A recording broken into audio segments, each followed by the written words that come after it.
watching Fox Sports, home to Major League Baseball, the National Football League, NASCAR, and the new home of the BCS. This is America's #1 sports network. The World Series pregame show on Fox is brought to you by Chevy, baseball's #1 fan, Chevy, an American Revolution. You're comparing Kurt Gibson to Jackie Robinson. Man, that's like choosing between Roger Clemens and Santa Claus, man. It can't be done. Yeah, it can. Clemens, no brainer. Oh, that was painful to watch. But you can't blame the guys for being a little over the top. This is baseball. It's the World Series. This is the time of year when it's okay to get a little nutty, to celebrate the best of the best, to swing for the fences, to run out in the street, rip your shirt off, and start screaming, "This is what awesome looks like!" Push it to the wall. I'm pushing it hard. I'm pushing it south. Is he pushing the line? He pushing so loud. I waited and waited. I done ran out of patience. They hated and hated. Let me slow dance in the city. I push and I push. I ride and I ride. Trying to survive on 95. Put it all on the line. Every time. You pushing them wheels. I'm pushing it. I'm pushing it. I'm pushing it.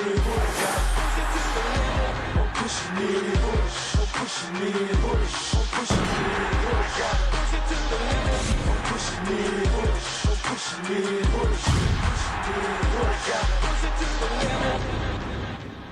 We're guys. We have to determine who's the absolute greatest in every conceivable realm of achievement. It's in our blood. Rick Ross, push it. Good words tonight. When you play in the World Series, every day is a new chapter. Words of survival offered up by the Detroit Tigers. Still, the question remains, is tonight the final chapter or the beginning of another plot twist? We do know one constant in this journey to crown a champion. Mother Nature throws a nasty spitter. Again tonight, the weather a factor in St. Louis. If you like Game 4, you're really going to like Game 5. Got a few extras for you tonight. How about 46 degrees, a little colder. And how about the wind chill, 38 degrees. And oh yeah, the Cardinals forecast for rain is in the ushering in of a new world champion. One more win for World Series titles. We welcome you to Game 5 of the World Series. I am Jeannie's Alaska with the catchers, the managers, Kevin Kennedy. Hi, Jeannie. Joe Girardi back Hi, again for Jeannie. more. It's cold, Jeannie. You got the gloves working. Yeah, it's cold, Jeannie. The Florida guys are just a little bit soft out here, but we'll work on you. All right, we're in need of some serious guidance tonight. One team realizing how hard it is to get that Final Fourth victory. The other really trying to remember how to win. Jimmy Leland in the clubhouse last night. No music, nobody talking. Well, I think Jimmy Leland's concerned about their swagger, and they've lost their confidence a little bit. And the other thing I think he's concerned about, it's in the back of their head, how are we going to lose this game tonight? I think they need to win a tough game tonight, get their confidence back, and just get back to Detroit. And for Tony La Russa, I can tell you from managing against him for a few years in the American League, he takes nothing for granted. He will not take a 3-1 lead for granted. They don't want to go back to Detroit. That's one of the reasons he's starting the veteran tonight, Jeff Weaver, and not the rookie, even though he did well in Detroit, Anthony Reyes. He feels the best guy on the mound tonight to finish it right here. All right, Tigers facing a 3-1 series deficit. They're also facing the reality that this dream could be slipping away. Somewhat literally, there was a lot of slipping on the field last night. Lots more rain today. We sent Chris Myers out to find out exactly what that has done to the field. All right, thanks very much, Jeannie. I'm out here in center field, the area where Curtis Granderson of the Tigers slipped a key play in last night's game. Now, as we look down on the field, even though we had some rain today in St. Louis, there's no standing water. There is like a dew mist on top of the surface of the grass, which makes it a little bit slick. But the players telling me that's not really a problem. They have grip. There are some soft pockets that they have to be aware of. But again, no puddles. They did aerate spots in the outfield so the water would drain. This field is a sand-based field, dries very well. The outfield similar to a green on a golf course. Now, as far as the infield, the tarp covered most of the day without rain. When they remove the tarp, sometimes some of the excess water gets on the sides along the foul line, but you don't have to worry about that. They put a drying agent for better grip. Bottom line is the forecast for a windy, cooler night than we had in last night's game, but less rain, less precipitation, so better outfield grip should not be a concern for the guys playing the outfield. That's the story from the field. Let's go back to Gene. Thank you, Chris. Right now I know why you needed the gloves. You're doing a little cooking here, yes? No. Unlike football, you can't put on longer spikes for better grip. So what happens is the bottom of your feet will get a little bit of wet. You'll run across the infield. The dirt gets caked on. So you'll see players kicking their feet a lot together. You'll see pitchers using tongue depressors to get the dirt off. Or you might even see them put a little bit of Pam so there's no stick. Ah, very good. And remember, this is the first year of the new Busch Stadium, and we went through this in 1994. We opened up then the ballpark in Arlington the first year. The sod is new. It really doesn't harden out until really after your first year. Jimmy Evans even mentioned that in today's paper, and the Tigers found out yesterday that sod doesn't hold too long. Yeah, by the way, Pam is not an illegal substance. No, yes? it is not. All right, let's clear that up. Baseball is a game of inches. We have all heard that, but in this postseason, it's come to reflect the amount of precipitation until last night. Right, Kev? Yeah, you're exactly right, Jeannie. I mean, Brandon Inch here in game one right away had a play at home plate, throws it away. Well, that wasn't exactly inches. That was about 2 feet. This was inches, taking a double away from Craig Monroe. That's Preston Wilson last night. And look at this, the slip. Talk about inches. I mean, that should have been an out in the 7th inning. Instead, Eckstein gets the double. That would create a big inning. How about this? Hustle by Scott Rowan down the left field line, just barely getting into second base. Then Yadier Molina doubles. That was about an inch or two, Joe, off the glove there of Brandon Inch. And last night, that was key right there in the bottom of the 8th inning. A strikeout. Encarnacion and Pudge Rodriguez just missed it, kept the glove up. Joe, you know all about that. Well, maybe you don't. You blocked everything, didn't you? And if you couple that with the woes of the Tigers bullpen, you know, the ERA is very similar, but they've given up 7 runs, 5 of them unearned, and with 3 errors, they haven't helped themselves. And in the first 2 series this year, their bullpen was dominant, but it has not been this series. Yeah, and for the Tigers, those 6 errors have equal 8 runs in this series. Big difference. All right, from big errors to the smallest player in the World Series, David Eckstein. Give it up for the little guy. Huge night. That is why he is the Chevrolet Player of Game 4. You can log on to worldseries.com/Fox Sports. Joe, you got to stop dancing. I can't see my script here. And vote for your most dependable player of the postseason. Chance to win Chevy's most dependable Silverado. With Eckstein in your lineup, Tony La Russa knows there's always a chance to win. I mean, he's the definition of a clutch player, and then you're trying to give an example of what that means. Game-winning hit against a guy throwing 100. I mean, that's all you need to know. Come through like that in that situation, a guy with that talent. He's the toughest guy I've ever seen in uniform. All right, from a guy who performs like a throwback player to a blast from the past, we'll remind you why these Tigers believe they can still win this World Series. And why Kenny Rogers believes tonight's starter will get the job done. Well, it's difficult. I'm sure he's anxious and excited as he's ever been. Nervous. If he didn't have those feelings, that probably would be a drawback. But the type of stuff he has, we'll all speak to him very little, try not to confuse him, but if he throws strikes, he's going to be dominant.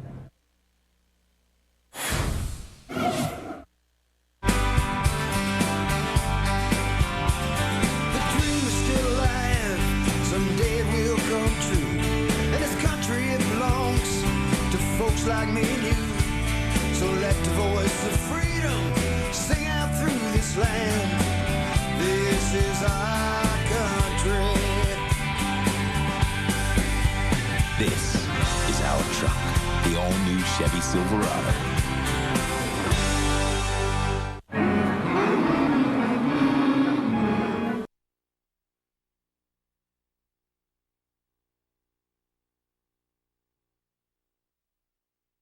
You can 2006, standing room only with a title on the line. Of course, when the Tigers finally took the field for Game 4, it was just their 4th game in their previous 12 days.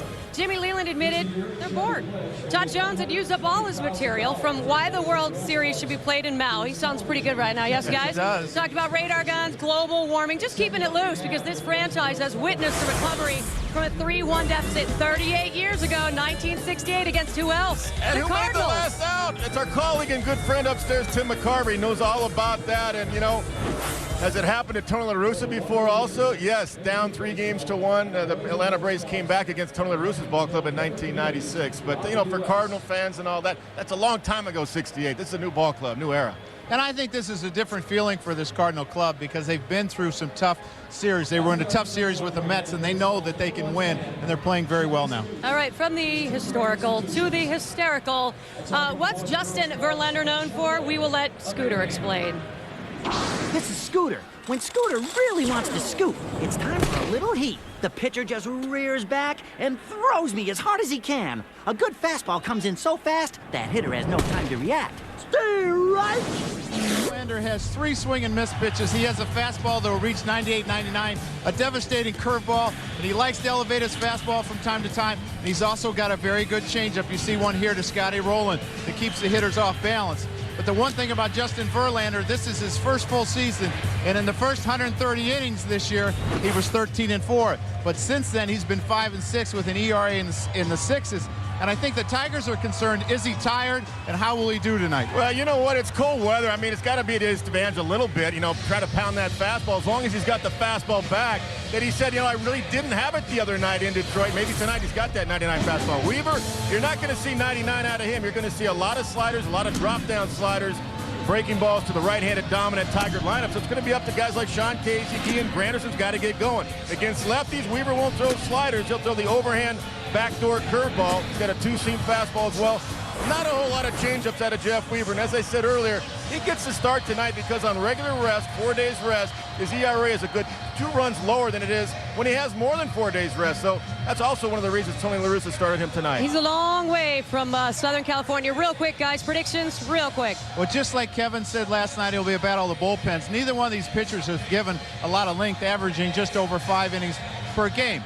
You know, the Tigers have to hit. They're not hitting right now, and I think the momentum's on St. Louis's side. I think St. Louis closes it out. All right, it comes down to this. The Tigers have to win 3 in a row. Are they capable? Yes, says their manager. Are they in a good position? Absolutely not, says their manager. But you are to catch tonight's national anthem. That is next on Fox.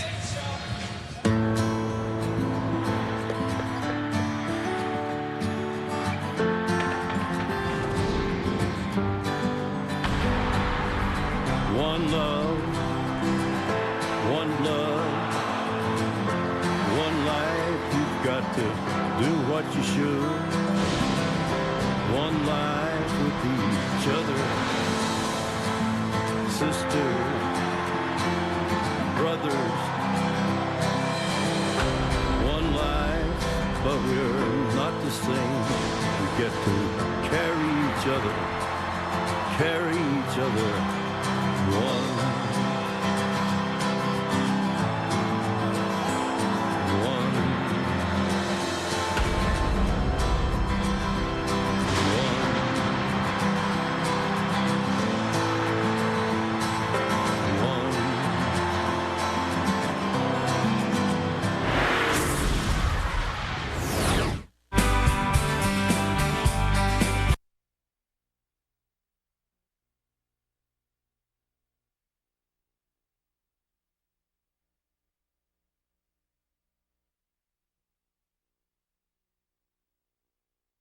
In November with the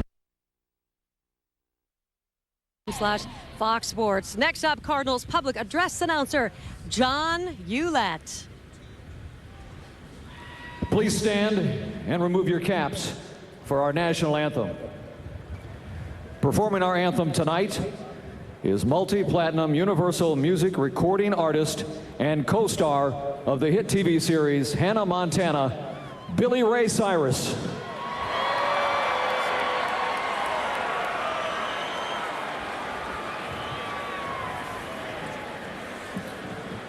Oh, say, can you see by the dawn's early light what so proudly we hailed at the twilight's last gleaming, whose broad stripes and bright stars through the perilous fight o'er the ramparts we watched were so gallantly streaming, and the rockets' red glare, the bombs bursting in air, gave proof through the night that our flag was the still air. Oh, say does that star-spangled banner yet wave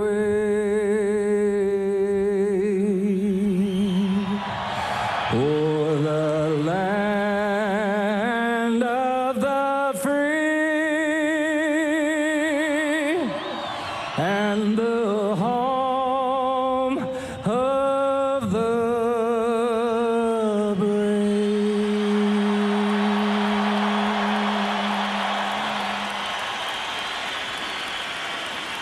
They can feel it here in St. Louis. We could have a new world champion tonight. Of course, the Tigers will have a say in matters. More from the World Series next on Fox.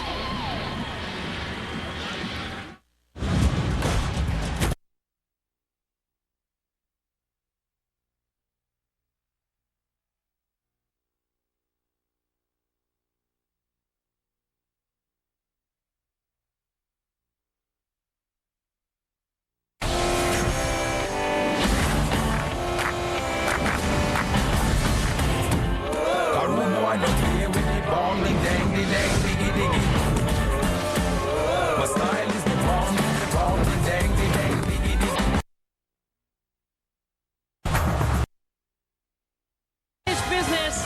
They don't want their Cardinals leaving town without a world championship. They want to be here for it, and you will be too. Calling all the action, Joe Buck and Tim McCarver. Thank you, Jeannie, and the fans get ready for baseball here tonight on a cold, chilly, windy night in St. Louis. It is game number 5 with the Cardinals up 3-1 in this World Series. And now welcome to the broadcast booth, everybody. I'm Joe Buck. Tim McCarver is coming right up. The mission for the Detroit Tigers is easy to understand. They've got to try and win tonight, get the series back to Motown, win 3 in a row, something they accomplished 14 times during the season and postseason combined. For the Cardinals, nobody thought, even at the beginning of the playoffs, they would be in this position this early. A chance to win their first championship in 24 years. And tonight they've got Jeff Weaver on the mound against Justin Verlander. And Tim McCarver, let's talk about the Cardinals. A lot has been made about the breaks that they've gotten. Granderson slipping last night, one of the examples, the errors by the pitchers. But when they have had opportunities, these Cardinals have made the most of those chances. Yeah, Joe, every good story needs a good beginning, middle, and end. And what a story David Eckstein presented to a national audience last night. In the 3rd inning, with the Cardinals trailing 3-0, Eckstein drives in the first Cardinal run of the night. In the 7th inning, an overthrow by Fernando Rodney, who's on third, could come home to score the tying run, but David Eckstein, and he wins it for the Cardinals with this double in the 8th inning. And I think it shows you once again how a player can turn around his World Series with one game, and that's what the Tigers, Jim Leyland, is hoping for tonight from anybody. Yeah, and the deal with the Detroit Tigers, we came in last night talking about 3 guys that combined 0 for 34. Now tonight there are a couple guys on that list. Placido Polanco is still on the list and still hitless so far in this series, and their cleanup hitter, Tim, Maglio Ordonez, has just 2 hits. Jim Leyland telling us that you can overcome your mistakes by swinging the bats, and that's what the Tigers hope to do tonight. A couple of guys with sore left shoulders carried the Cardinals last night with the sticks. You know their names. We've already talked about David Eckstein. Scott Rowland is the other. So much happened in Game 4 last night, including the slip by Granderson in center, the overthrow at first, and the near catch by Monroe. Now it's Game 5. It's yours next on Fox.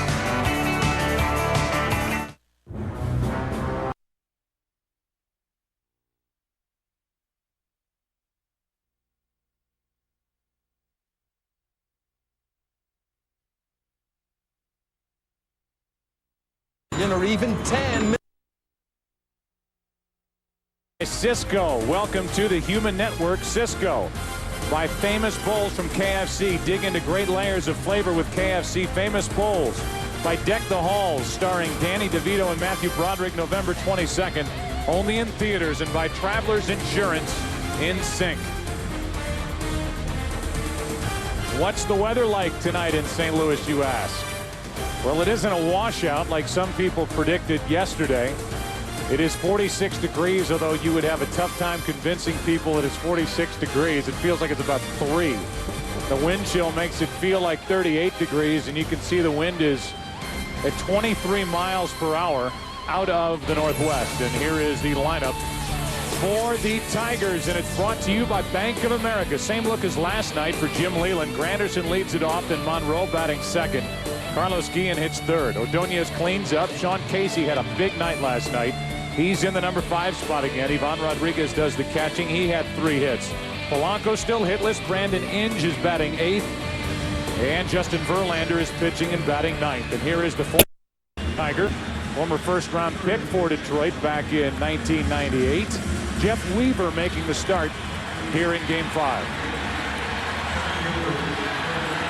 State Farm covers the field, and here's a look at the Cardinals defensively behind Jeff Weaver. So Taguchi gets the start in left, Edmonds in center, Chris Duncan in right, with Roland, Eckstein, Belliard, and Pujols around the infield.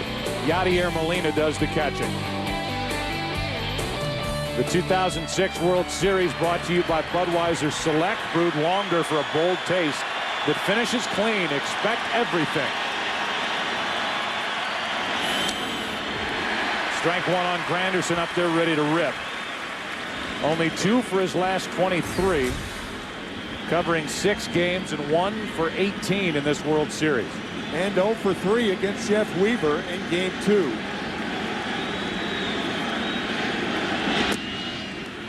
One ball, 1 strike. Imagine the nerves bouncing around in the belly of Jeff Weaver getting the start against the team that drafted him. A chance to wrap up the World Series and give the Cardinals their 10th World Championship here tonight and try to avoid having this series head back to Comerica Park. Just think of how many pitchers in baseball would love to have this opportunity with their team 3-1 up in the World Series starting tonight. Learn more about this Cardinal right-hander, the 30-year-old 6'5", 200-pounder Jeff Weaver. That first point we've talked about in all of his postseason starts. When the arm is up, that's the arm angle he wants. Improvement under Dave Duncan, and he's working on the normal 4 days rest.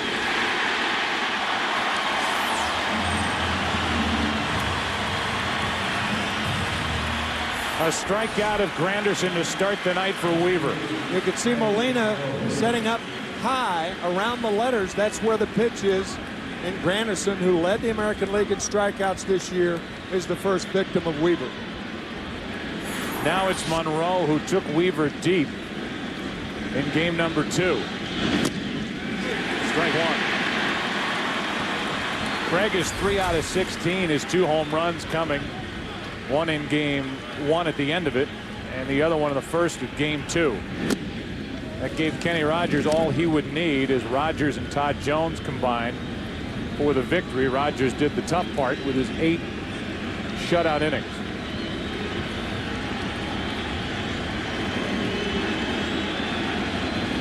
If there is a game 6 tomorrow night in Detroit, Anthony Reyes would take on Kenny Rogers.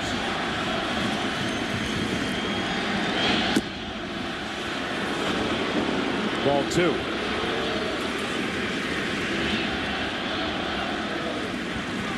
It is Weaver and Verlander tonight. It's Monroe up with Guillen on deck.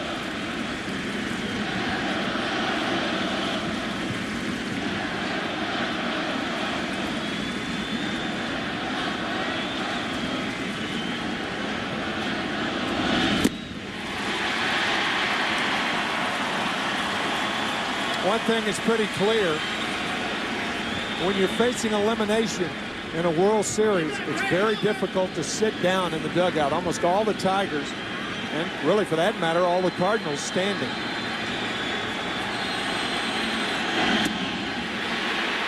Monroe checked it. It's a full count.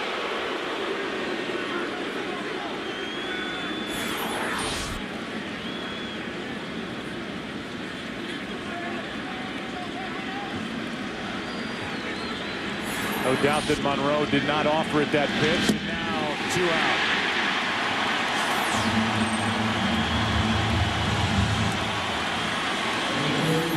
In In the early going, Weaver appears to have a sharp slider.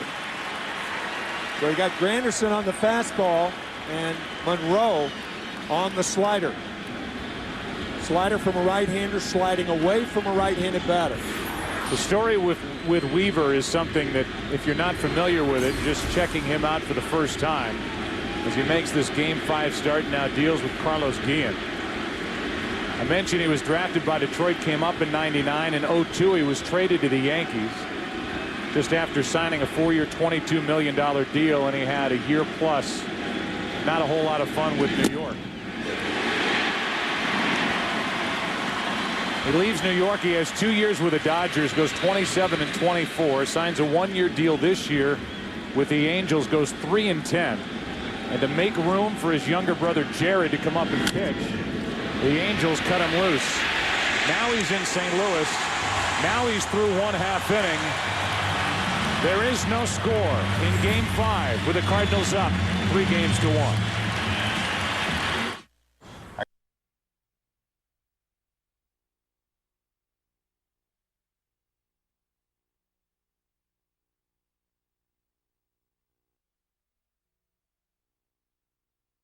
Batting fifth, Belliard back in the lineup. Yadier Molina. So Taguchi gets the start in left, and the pitcher, Jeff Weaver, as Justin Verlander, the 23-year-old rookie right-hander, makes the start here in Game 5, trying to get the series back to Detroit.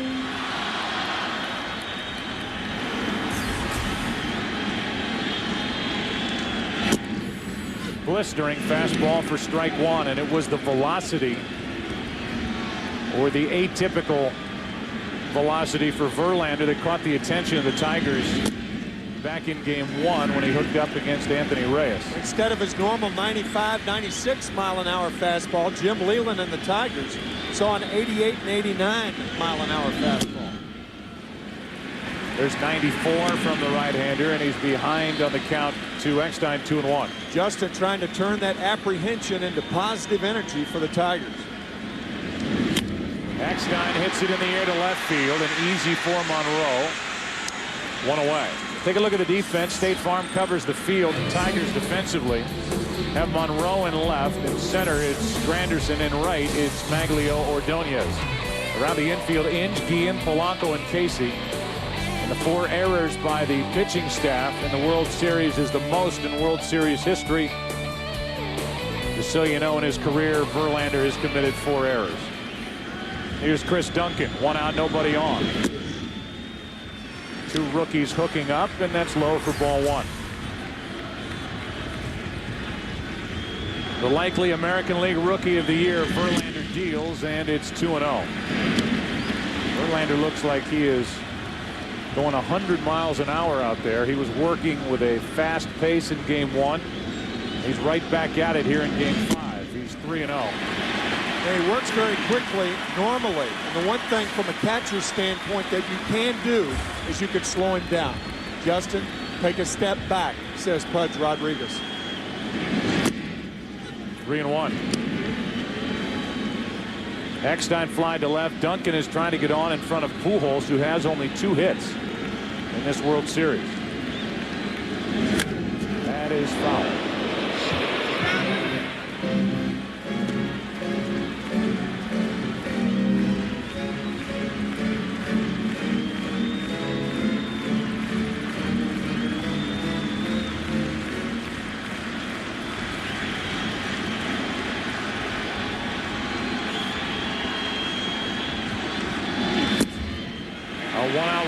Pretty good pitch. Verlander does not get the call. 1 on, 1 out.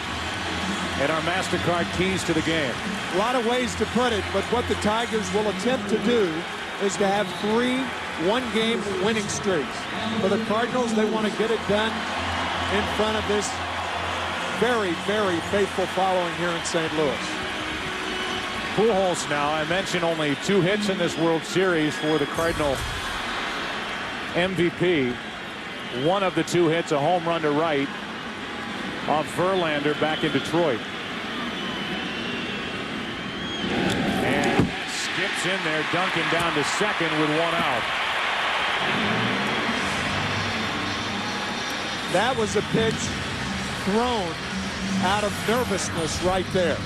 To Albert Pujols, you rarely see a major league pitcher throw a 57-foot fastball. You'll see him throw a changeup, a breaking ball in front of the plate, rarely a fastball. That pitch was a sign of nervousness. Certainly understandable. First base open, a 1-0 pitch to Pujols, who's in for a strike. 99 on the radar gun, a good sign for the Tigers. One thing they've been working on the side with Verlander to try to get some of the velocity back is to get more of his leg drive. Stay more compact, right. Strike 2 on Pujols. Verlander made a pitch too good with first base open in game 1, and Pujols took it the other way. A 2-run shot. The only other hit for Albert was a double in game 3 the opposite way.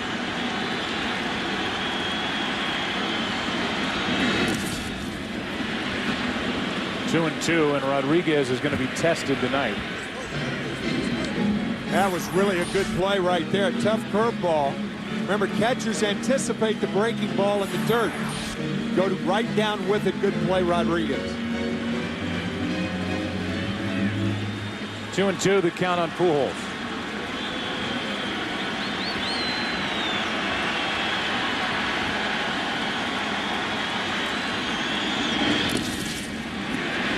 Tested again as Rodriguez. If you're going to test somebody, he's the best in the business, but it might be a long night tonight catching this 23-year-old excited rookie. That is the third ball in the dirt to Albert Pujols.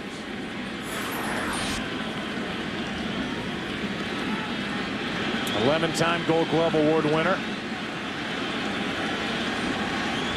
3-2 count now on Pujols with Edmonds next. Another one that skips in there, and Pujols will take a walk, and so will Rodriguez. Out to talk to Verlander. And once again, there's no talk between the two of them about mechanics or any of that stuff. That's a checkup from the neck up with Verlander. Earlier in the dugout, we had this shot going to break, and the 23-year-old, a deep breath before he headed to work, and off he went. He got the lead man Eckstein, but he's walked the next two and thrown a wild pitch in there. I tell you, Joe, with that shot, you could just feel the apprehension and anxiety. Edmonds takes a ball, but Verlander has the kind of ability and the kind of stuff. He can channel it and get it back into the strike zone. He can be dominating.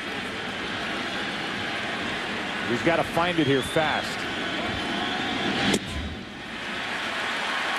2-0.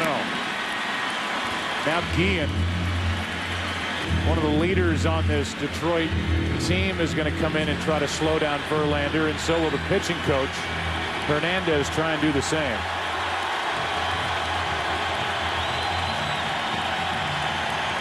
It's worth mentioning that this is the typical day, rest-wise, that Kenny Rogers would be available to pitch. He matched up against Jeff Weaver in Game 2 back in Detroit. Jim Leyland saying, for obvious reasons, with the alleged pine tar use and the camera shots of him pitching in Game 2 and all of the hubbub around it and the controversy, that he did not want to bring Kenny Rogers onto the mound here in St. Louis and have him pitch in this atmosphere. Jim Leyland also saying that he had to win 3 games, so what difference does it make whether Rogers starts tonight, tomorrow, or Game 7?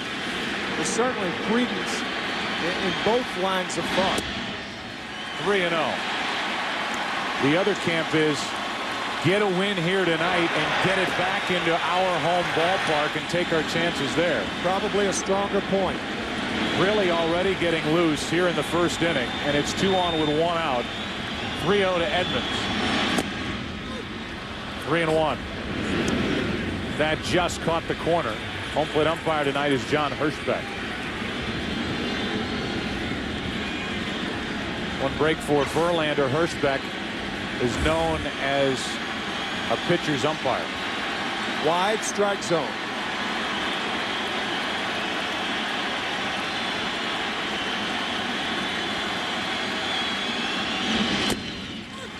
Edmonds comes back with a full count.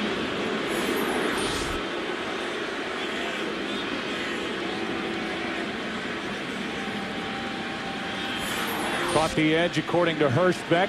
It's 3-2 with 2 on and 1 away. Now we'll see if Tony La Russa sends the runners. I don't think so, with Edmonds' propensity to strike out.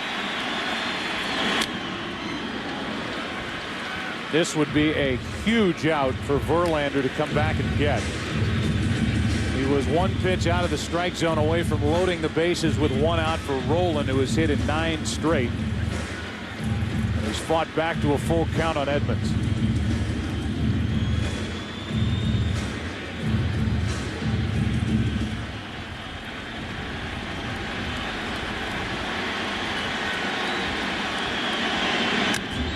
Edmonds pops it into left field. Easy for Monroe. Wind playing with it. That's out number 2. And Jim Edmonds going after ball 4. That ball right around the shoulders.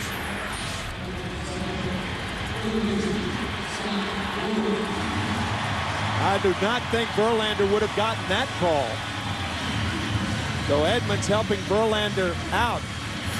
Verlander and the Tigers. Now it's Rolen. Rolen also homered off Verlander back in Detroit in game 1. You see what he's done with the bat, a 9-game hitting streak since he was benched in game 2 of the NLCS.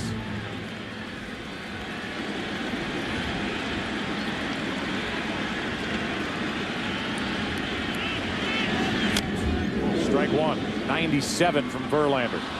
It's almost like a yoga class in this ballpark. Don't forget to breathe. Verlander trying to slow it down a little bit now, taking the ball behind the mound, rubbing it up, and not just getting it and throwing it like he was doing to the first 3 hitters.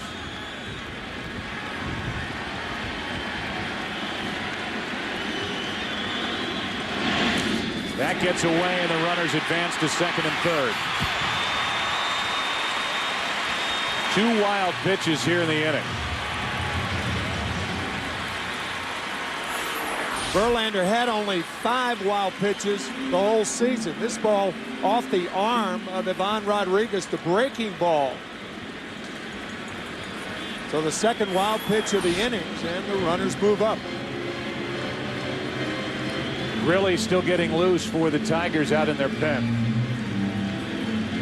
But Verlander is 1 good pitch away from getting out of this. With Rolen at the plate, second and third, a 1-1 count. 2-1. Nothing wrong with the velocity tonight. Nope.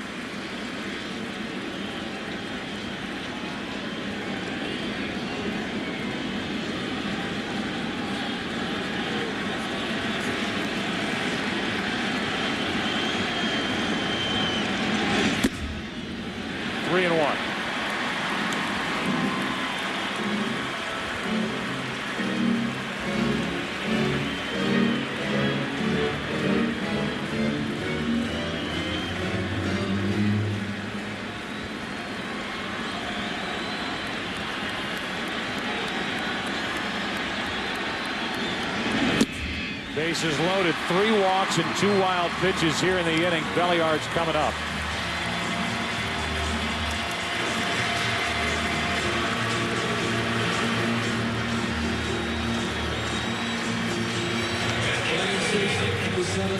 I think if you're Belliard, Joe, I think you got to take a strike. I think you play on the anxiety of a 23-year-old right-hander in only his 2nd professional season. Belliard's been on the bench for 2 of the games of this World Series. Miles has made the start.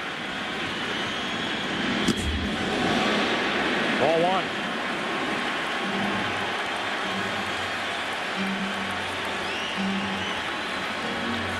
Again, if you're Belliard, take a strike. There have been 18 pitches out of the strike zone, 2 wild pitches, and 4 trips to the mound, including one from the dugout with the pitching coach Hernandez. And the bases are loaded, but Verlander, downtime call by Guillen, is going to go out and pick up a hot dog wrapper. That's going the extra mile.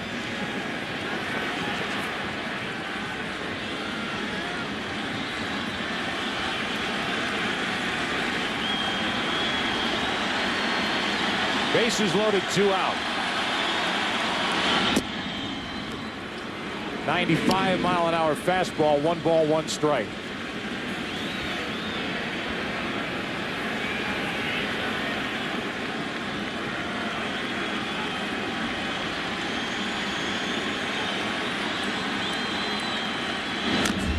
Strike 2 on Belliard. And so far, it's just been a steady diet of fastballs as Verlander's just trying to throw strikes. Forget the curve, forget everything else.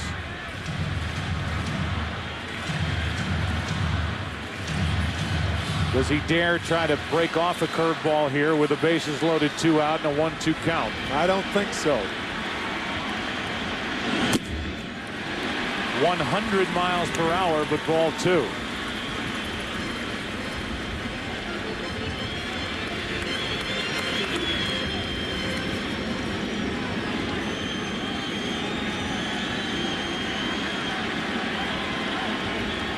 Time called by Belliard.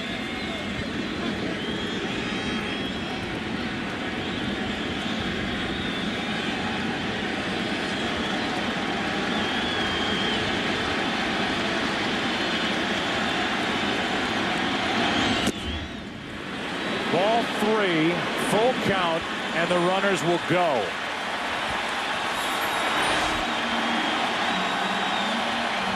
Very, very close 2-2 fastball.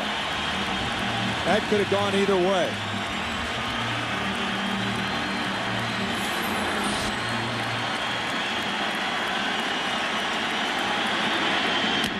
Foul.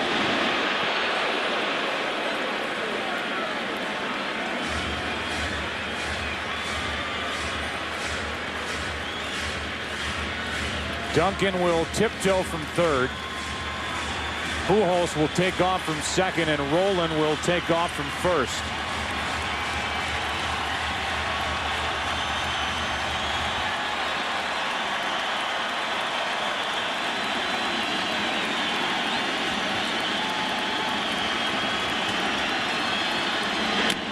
Ground ball up the middle. Guillen throws on the run and out to end the inning. That saved 2 runs as both Duncan and Pujols were coming home. What a play by Guillen to keep it scoreless after 1 in Game 5.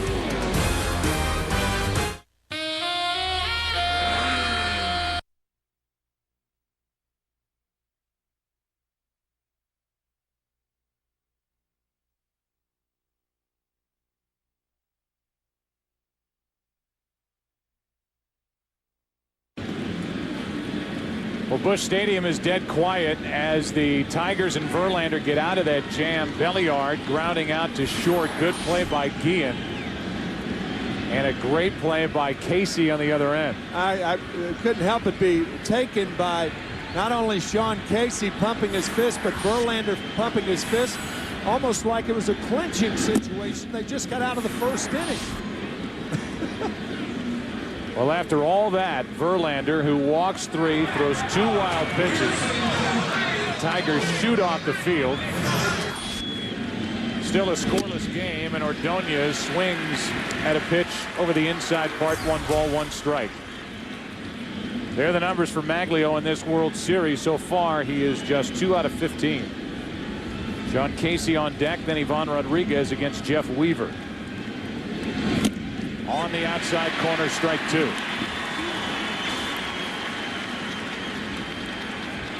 Not much was made of that deal that the Tigers made with the Pirates to get Sean Casey. But you've got a great glove guy at first base when you pick up Casey, and a lifetime 300 hitter. And he has been along with Carlos Guillen, the two hitting stars for Detroit in this World Series. And your point in the opening, Joe, about Maglio Ordonez. Ordonez is, you know, that contemporary expression. He's got to step up. Showed his numbers. They're horrible for the World Series after clinching the ALCS. And he strikes out to start the second. Third strikeout for Weaver. You don't see that low fastball swung through that often by major league hitters. But Weaver getting Ordonez on the down and in fastball. Now Sean Casey, who last night homered in his first at bat, a 2-out RBI hit in his neck, singled in the fifth, was 3 out of 4 with 2 RBI. Postseason hitting just under 400, and for this World Series, 6 out of 13.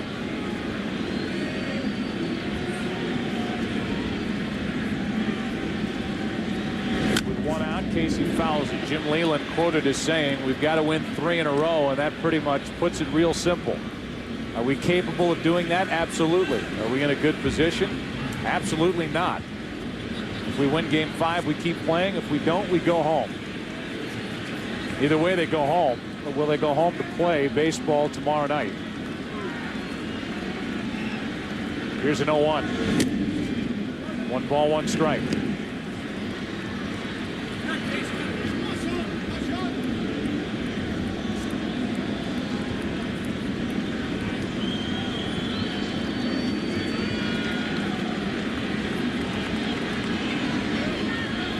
One out, nobody on. Casey swings through it, strike 2.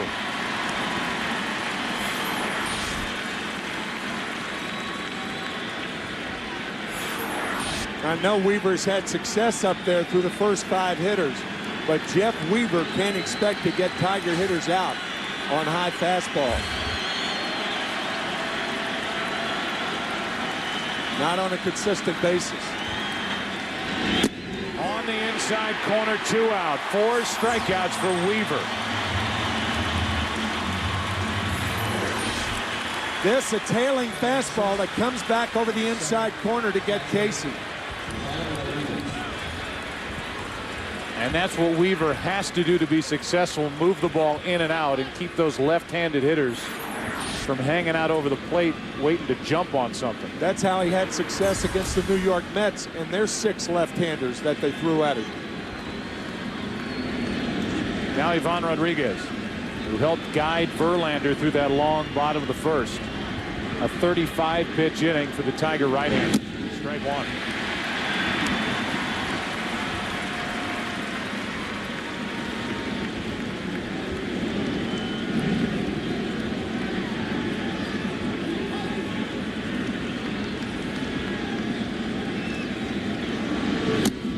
Ball 1. St. Louis in the bottom of the second will have Molina, Taguchi, and Weaver. Bottom 3 in their lineup against Verlander. He has a chance to calm down in the dugout or the clubhouse or wherever he chooses. Ground ball to Eckstein. And Weaver is perfect through 2. Bottom of the second here in St. Louis. Bottom of the order coming up. No score in Game 5.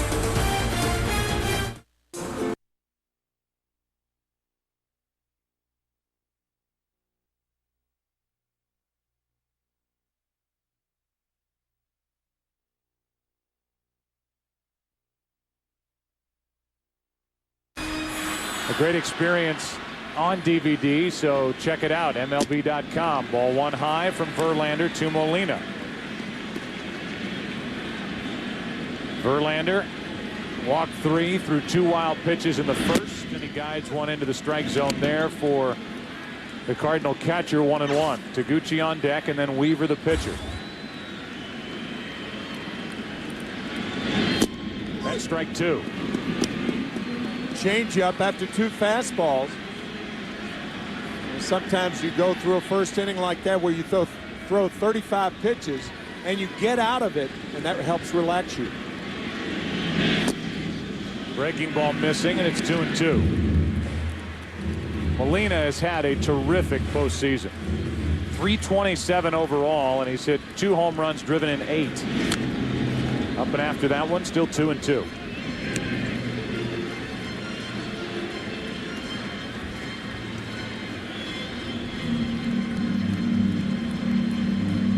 crowd wanting to see a clinching victory tonight. Wild in the bottom of the first inning like Verlander, but they have been quiet since Justin got out of it. Now Molina's on with a leadoff hit. Catcher Yadier Molina. So Taguchi will be the hitter, and we check in with Chris Myers. Hey, Joe, Justin Verlander said he gets nervous before every start. It's a part of his makeup. He got through most of his anxiousness in the Yankees series, but he was relaxed in the Tiger clubhouse before the game, playing his teammate in a video baseball game on PSP. Said he didn't want to talk about the real game, but he'd talk about his video game. I said, how'd you do? He said, not good. I gave up a home run in the 8th and lost. Let's hope the real game is different. Thank you, Chris. 1 on, nobody out, and the batter is Taguchi. 1 for 8 in the World Series. Bunts. Inge with a bare hand pickup for the out. What a good play by Brandon Inge, who took a hit away from Taguchi. Boy, that was a terrific play on a hard bunt. A tougher play because it was bunted so hard. But Inge picking it up with the index finger and the middle finger in throwing position.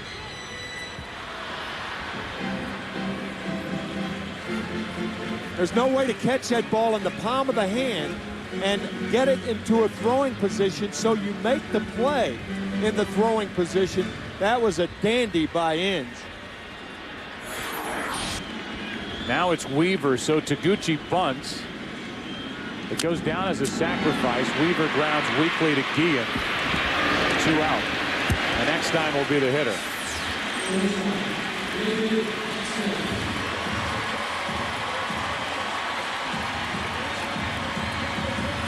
Number 8 hitter Taguchi bunting for a hit.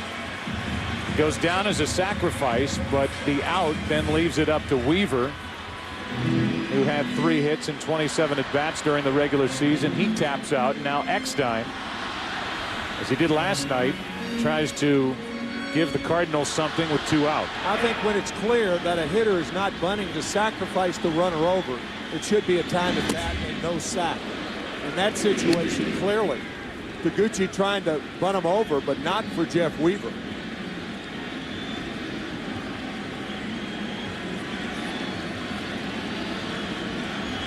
Runner at third, 2 out. 1 ball, 1 strike. Here's the bunt by Taguchi, trying to get a base hit out of it. The play by Brandon Inge.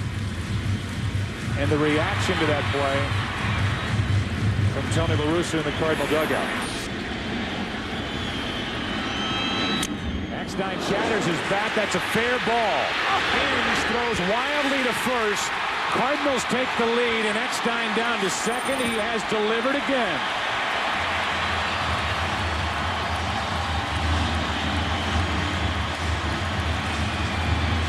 Probably a hit and an error. Have to wonder how that ball stayed fair. It was a great backhanded pickup by Inge. And by the time he got to his feet, he throws wildly to second base side of first base. And Eckstein takes second base. Good throw, he has it. It is a single, an RBI E5 on the throw to send Eckstein down to second. Now Duncan takes high ball 1. So the Cardinals out in front tonight with a run here in the second and a chance for more. Duncan was walked his first time up.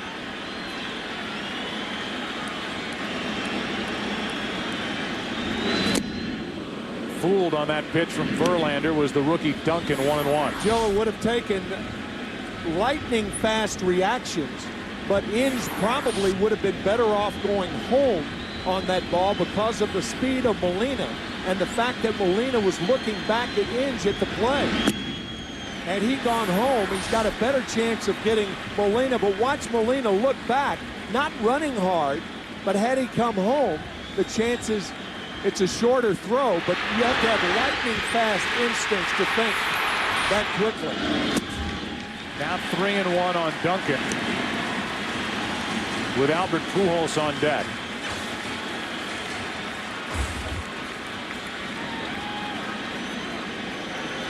Weaver has a lead. Duncan trying to add to it. Full count.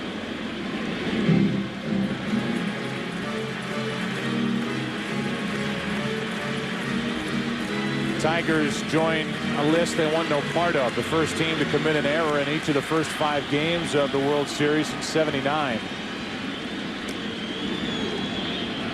New baseball for Verlander, trying to get out of the second now. A leadoff hit by Molina. Bunted down to second. Moved over on the ground out by Weaver and scored on the hit by Eckstein. Duncan strikes out looking over the inside corner, and Verlander gets his first strikeout of the night. But the Cardinals get the first run of the night. Third inning now, game 5, 1-0 St. Louis. Being a former NFL quarterback, I've got to be close to the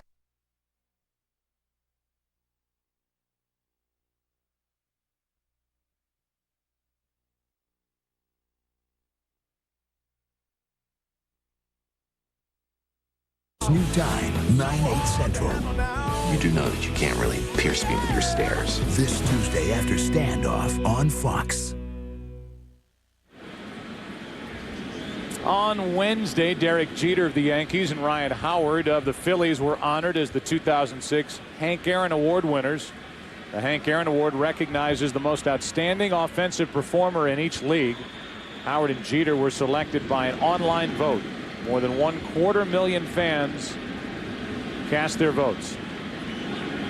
So as we move into the third inning with the Cardinals on top now 1-0, here is Polanco, desperately trying to find his first hit of this World Series. 0 for 14. 471 through the first 2 rounds of this postseason. And the MVP of the ALCS. One hop to third, picked up by Rowland. One away. So Polanco started the postseason in his number 2 spot in the lineup. Casey got hurt. Polanco went to third. And now after an 0 for 14, make it 0 for 15 after that ground out start, Polanco is down at the bottom of the order for Detroit. Here is Brandon Inge.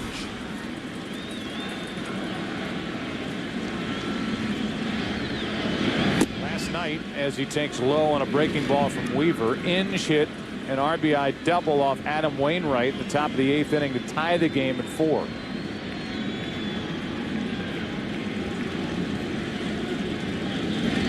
Breaking ball in for a strike. 1-1.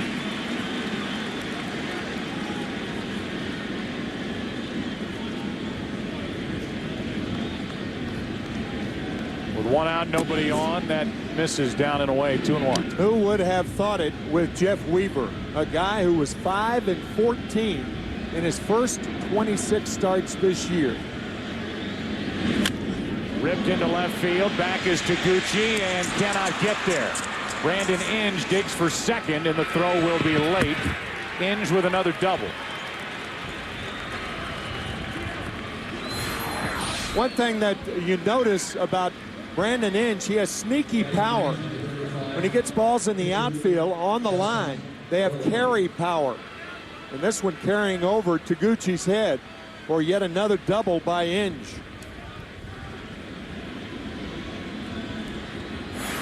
Inge with 2 hits last night. On base 3 times last night. Now he's out at second base with 1 away for Verlander. And he's 0 for 1 in his career swinging the bat.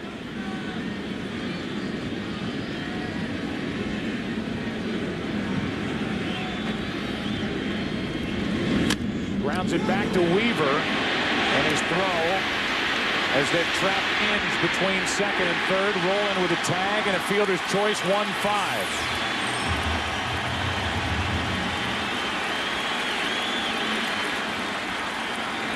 Jim Leyland looking for the jacket for Justin Verlander, but another mistake by the Tigers, this time on the bases, as Brandon Inge going too far, and a good play by Rowland, running him back towards second base. And that wipes out the runner in scoring position for Detroit. As we said on the opening, Jim Leyland saying we've got to make up for our mistakes by swinging the bats, and so far the Tigers haven't done that.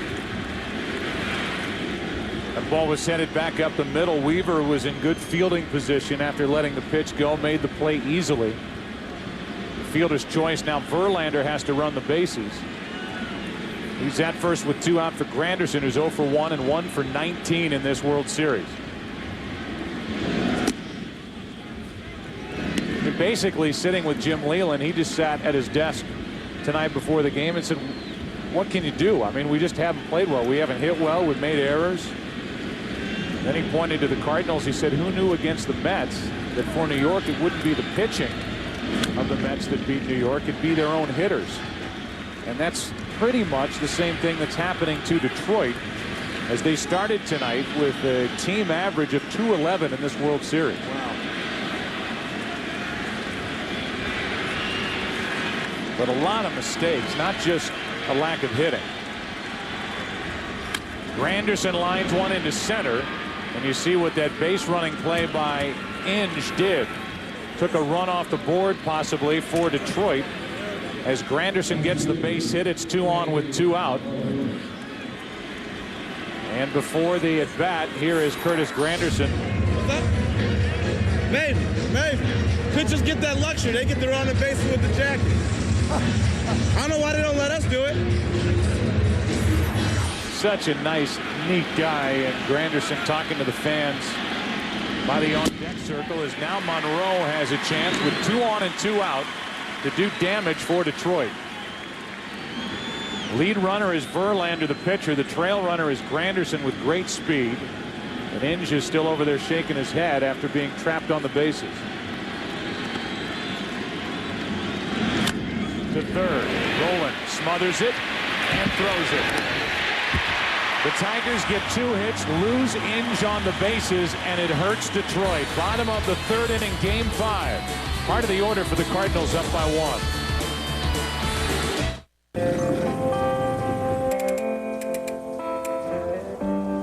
With more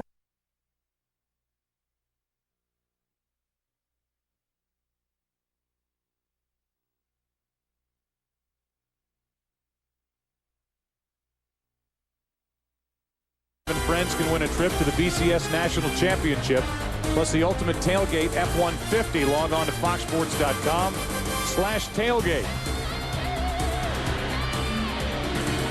This game goes into the bottom of the 3rd inning. And Verlander back to the hill. Pujols first up. Edmonds and Rowland will follow. And that spins Pujols out of the batter's box.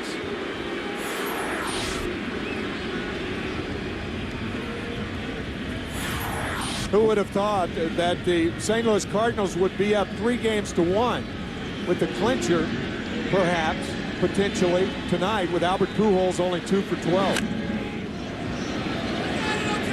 Pujols chops it foul. Yeah, that you've got Pujols, who in this series 2 for 12, as you say. You've got Rowland, who's getting hits, but has only 1 RBI, and yet they've been able to patch things together. Eckstein with the big night last night has an RBI tonight.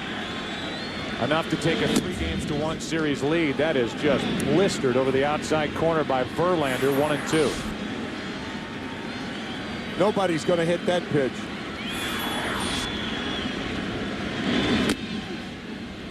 Two and 2. Pujols missed 2 weeks with a strained oblique muscle, came back quickly, had to spin out of the way of that first pitch on this cold night. Had a little reaction after it. Now he rips one into left field for a base hit. A leadoff hit for the Cardinals, their 3rd hit of the night.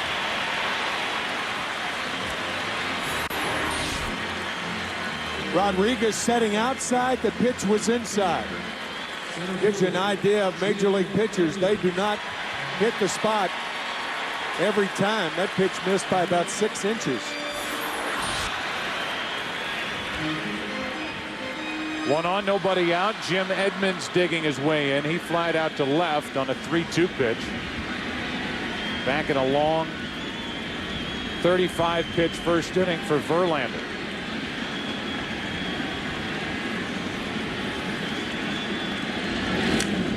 Strike 1. That was hittable. Edmonds missing the high fastball. He'd like that one back.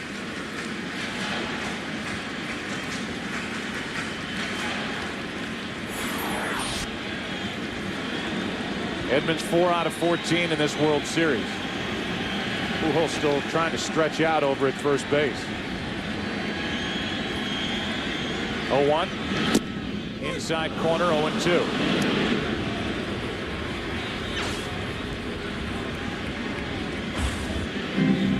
This Detroit team, remember, down the stretch, they lost 31 of their last 50.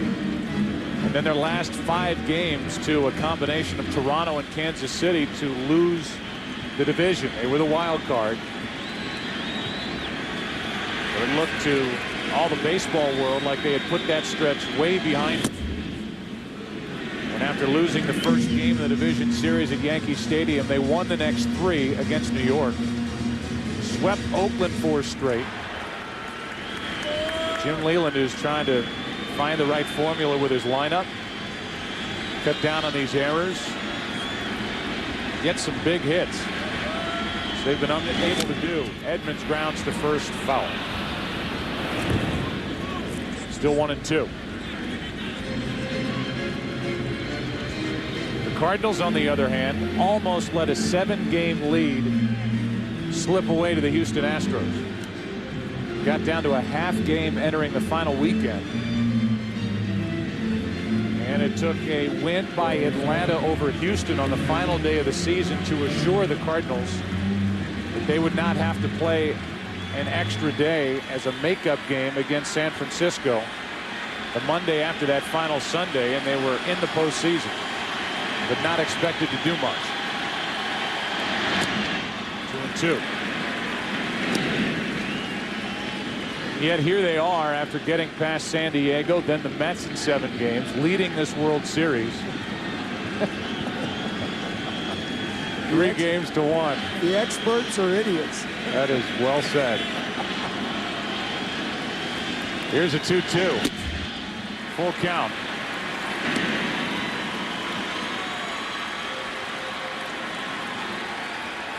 I certainly don't consider myself an expert, but I am in the camp. Anymore. I am in the camp of those who thought, well, the Cardinals, yeah, they got in the postseason, but this, of the groups that La Russa has had, is the team that struggled the most.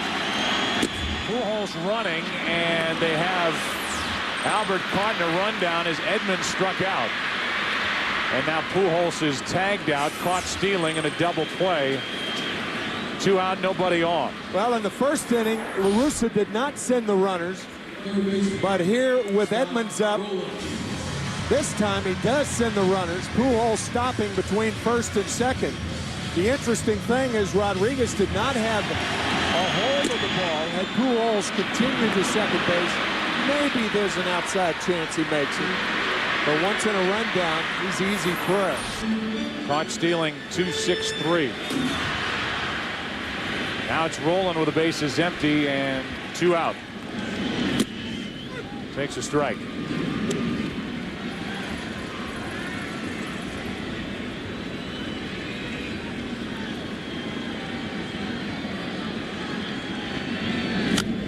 Roland pops it up.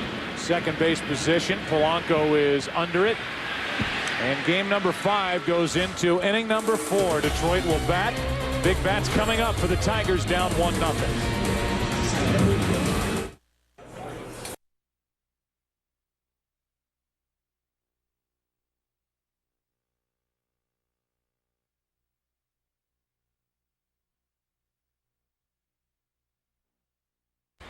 The World Series on Fox, sponsored by the personal advisors of Ameriprise Financial. Get to what's next. By the United States Postal Service, now the post office comes to you with free package pickup. And by Chevy, baseball's #1 fan, Chevy, an American revolution. 3, 4, 5 hitters for Detroit against Jeff Weaver. That means Guillen Ordonez and Sean Casey 1-0 St. Louis on the RBI hit with 2 out by Eckstein in the second.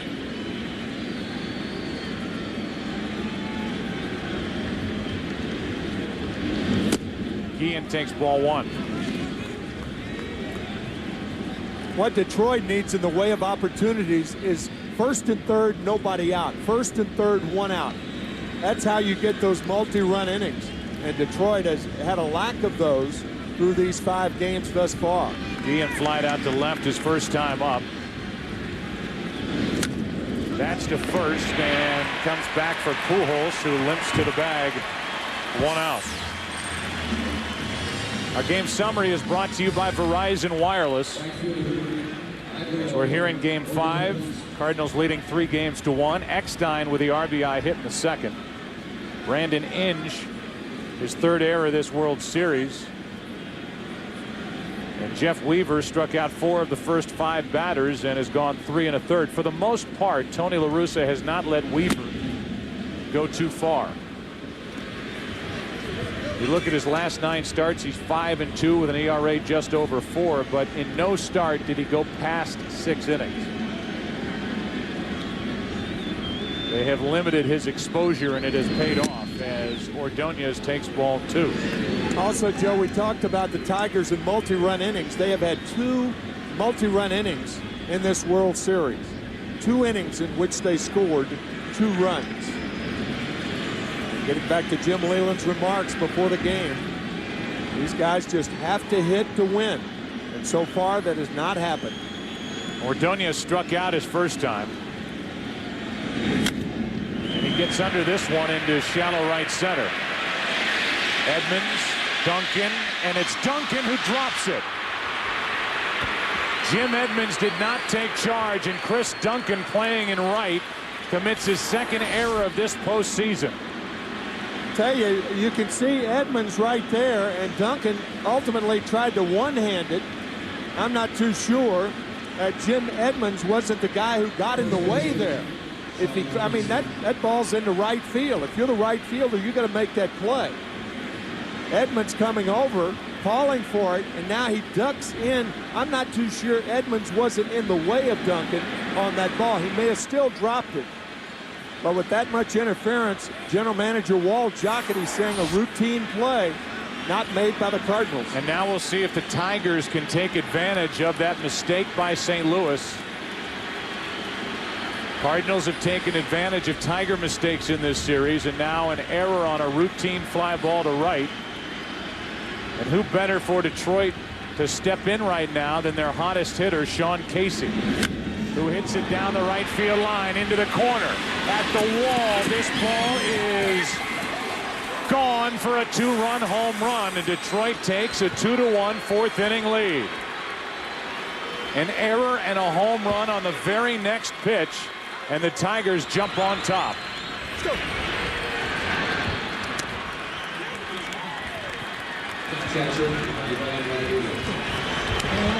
Talk about a momentum changer in a heartbeat. The error on a routine ball to right. Next pitch, Weaver tries to come inside to Casey. Looked like a cut fastball. And boy, Casey zeroed in on that one to put the Tigers in front. Man. Now with 1 out, Rodriguez trying to bunt his way on, fouls it. Strike 1.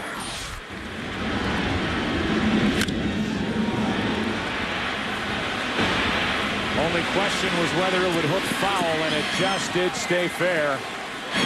Casey bombed that one into right. Woo. Now Rodriguez flies one to right, and Duncan makes the play. 2 out.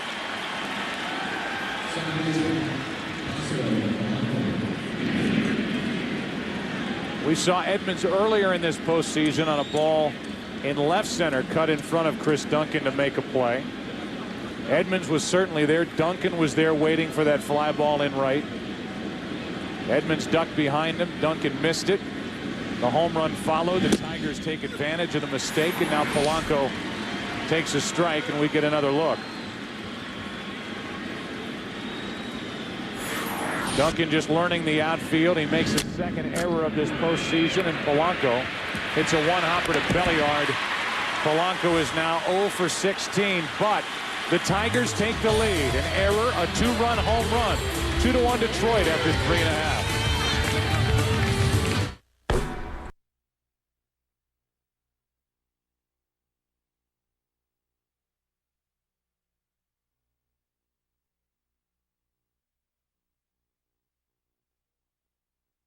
So when do I get the gun?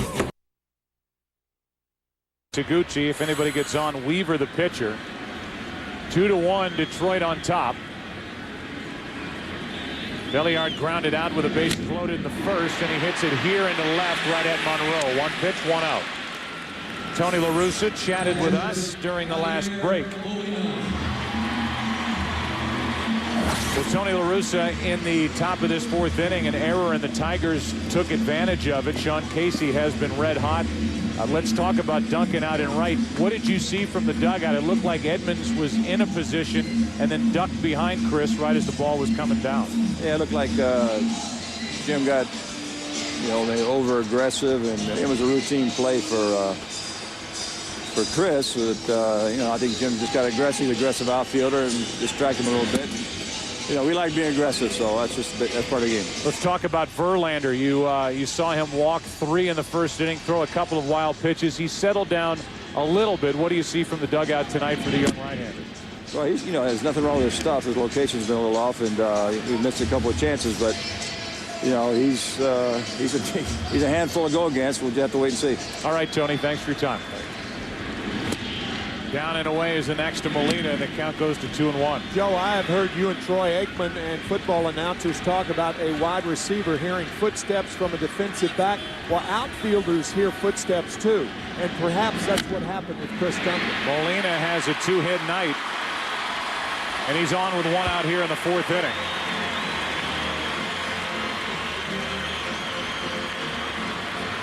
That's his 8th multi-hit game in postseason play. He had 17 all regular season for the Cardinals. He's on with 1 out here, and so Taguchi steps in.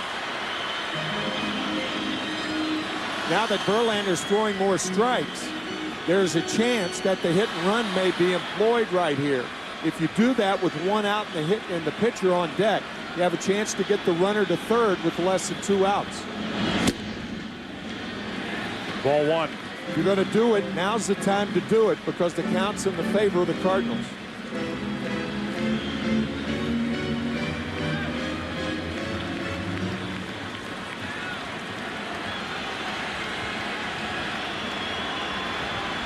One on, 1 out. Taguchi up the middle. That's a base hit. Molina will stop at second. And there are 2 aboard here in the 4th inning.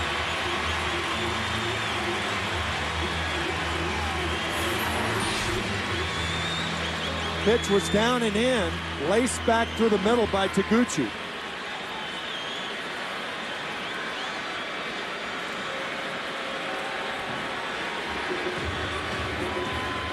And now a visit from somebody from the dugout to get the spikes, or the dirt out of the spikes of Verlander on this wet track. And Jamie Walker and Jason Grilli, the left-hander and right-hander, get loose. They're not out there, I think, for any sort of an injury visit, but they've got somebody out there getting the dirt out of his spikes. Have you ever seen that? No, I've never seen 7 guys on the mound trying to help a pitcher get dirt out of his spikes. Remember on our pregame show tonight, Joe Girardi talking about putting Pam on the spikes before he even had a chance of getting dirt mounted and into the spike area. Kevin Kennedy and Joe Girardi kidding about that. How about Ledesma out in the bullpen? Now that's a guy taking every precaution. He's got a rubber glove on his own hand. Rubber glove on. What's that all about?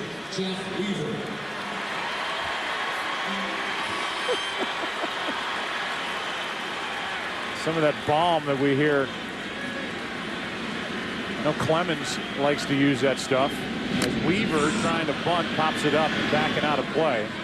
The point is about them coming out to get the mud out of the spikes of Verlander.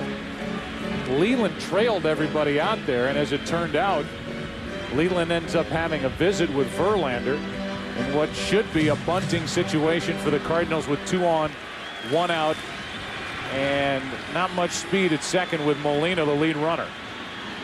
The bunt to Verlander, the play to third, and the throw. Another error by a Detroit pitcher. This game is tied, and it's second and third with only one out. Unbelievable. 2-2 in the fourth. Second error of the series for Verlander. He didn't throw the ball. He goosed it to third base. He just tried to push it over there. This is such an easy play, maybe a double play. If he gives Inge a good throw, the ball into the baseline, Molina scores easily. It's a tie game and runners into scoring position. That's 5 games and 5 errors by this pitching staff, 2 by Verlander. It's a fielder's choice E1. And it's second and third. Eckstein coming up. I think they're going to walk Eckstein and bring the left-hander in to pitch to Duncan. Nope. Thought I saw Jim Leland go to the 4 fingers. And now time called as Eckstein gets out of there. We talked about the squeeze through the first 4 games. There's nobody with whom Tony La Russa likes to squeeze any more than David Eckstein. Ball 1 from Verlander. The bottom of the order doing the damage, and then yet another throwing error by a Detroit pitcher. Leland talking to us before the game, saying if we lose this series, that's what everybody's going to be talking about. And you can add another pitcher error to the list. Eckstein hits it to short. A run scores, throw to first out. Cardinals lead 3-2. Taguchi didn't run right away. Jeff Weaver ran, but Taguchi didn't. Actually, Guillen had a play on Taguchi at home. Why the delay on Taguchi's part, I don't know. Maybe the ball was hit so hard, a liner, and Guillen goes right to first base. But watch the delay on Taguchi. Tough play by Guillen, and I guess that's why he went to first base. But had he come home, he's got a shot at Taguchi. Now runner at third, Weaver, 2 out for Duncan. Down and in, ball 1. Duncan made the error. The Tigers took advantage. Now the throwing error by Verlander leads to 1 and then another. Overmatched with a 97-mile-an-hour fastball. It's 1-1. The Cardinals did this throughout the NLCS against the Mets. The Mets would score, the Cardinals would answer. They've done it against the Tigers in this World Series, and they're trying to add to a 1-run lead. Tell you, Joe, even though it's a 4th inning with Duncan, and Duncan makes the last out, I'd put a defensive replacement in for him immediately in this 3-2 ball game. I don't think you could take any more chances with Chris Duncan in right field if you're La Russa. Duncan pops it up on the infield for Guillen. The Cardinals get a couple thanks in large part to a throwing error by a Tiger pitcher. There's Jeremiah from game 3. Here's Verlander from game 5. That led to the tying run. The Cardinals lead by 1. Back after this from your local Fox station. Fox Monday.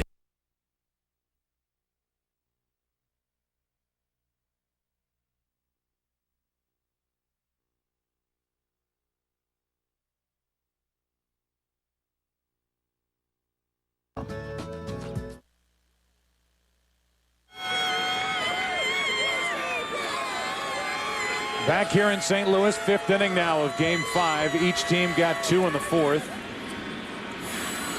1 unearned run scoring against Weaver. 2 unearned runs scoring against Verlander because of his error in the bottom of the 4th. Fastball misses, up and in, ball 1 to Brandon Inge, who doubled his first time up. Verlander is in the on-deck circle, and then back to the top, Granderson. 1-0. Breaking ball, 1 ball, 1 strike.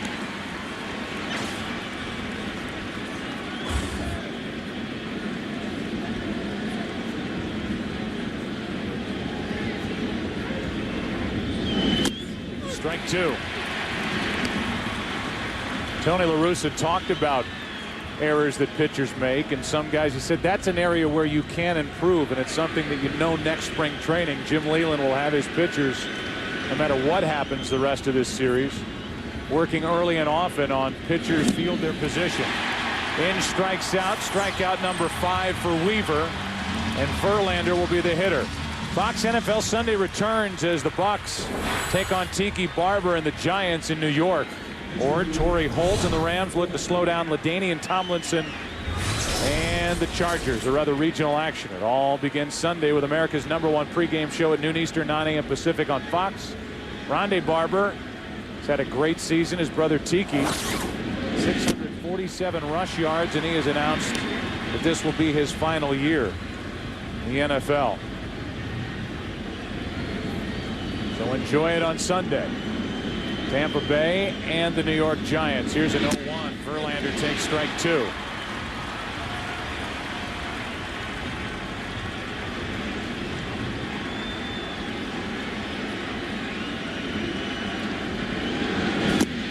Two out. 6 strikeouts for Weaver.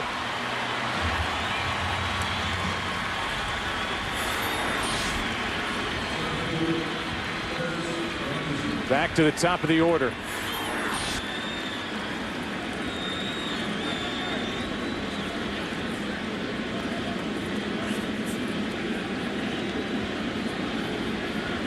Granderson singled his last time up. Came right after Inge was erased, being trapped between second and third on a ball hit by Verlander.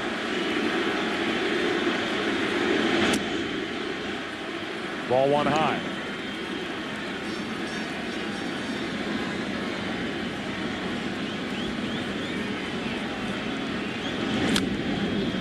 One and one. Prior to tonight's game, Rick Scheit, Chevrolet's executive director, product development, presented a check for over $120,000 to the Boys and Girls Clubs of America for its television player of the game sponsorship. Accepting on behalf of the Boys and Girls Clubs, Midwest Regional Vice President John Miller. For over 100 years, MLB and the Boys and Girls Clubs have been helping to build better communities throughout the U.S. 2 out, nobody on. A 2-1 pitch to Granderson. Molina wants it down. It wasn't down, but it's by the bat of Curtis Granderson. And Weaver could strike out the side here in the 5th. Weaver's gotten away with a lot of fastballs up in the strike zone tonight. These Tiger hitters, with the exception of Sean Casey, remain cold. Still 2-2. I tell you, Joe, I could not help but be taken by the lead line of Joe Strauss, who writes for the St. Louis Post-Dispatch today. And he said, even at its highest level, the game remains a simple one.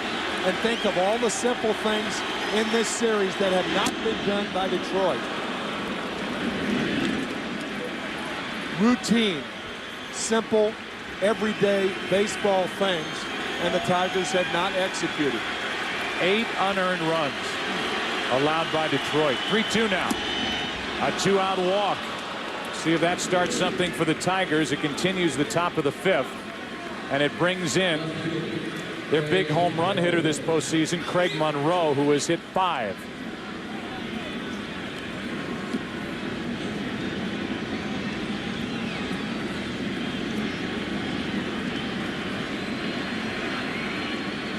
Most ever hit by a Tiger in any one postseason. The 5 home runs hit by Monroe ties Hank Greenberg and the work that he did in World Series play, hitting 5 home runs.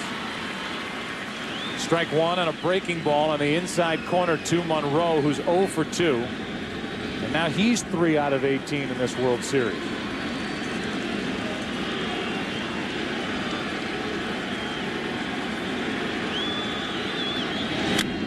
Off the end of the bat, behind third base. Eckstein puts it away.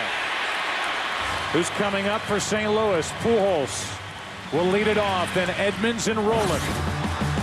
Bottom of the 5th inning of game number 5. St. Louis up 3-2. I see it on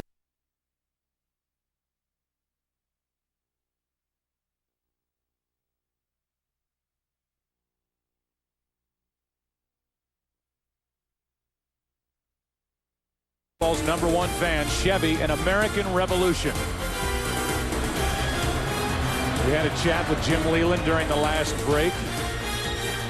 And this game moves into the bottom of the 5th. Pujols, Edmonds, and Roland for Verlander, who has settled down, had a rough start in the 1st inning. That's a curveball, which has not been a factor at all tonight for Verlander, and that is one of the nastiest pitches in the league that he possesses, but with his control issues, he hasn't been able to use it. Jim Leland telling us before Justin's first start that the weather could affect his curveball. Maybe the weather's affecting his curveball tonight. It did not in game 1, but it perhaps is a factor tonight.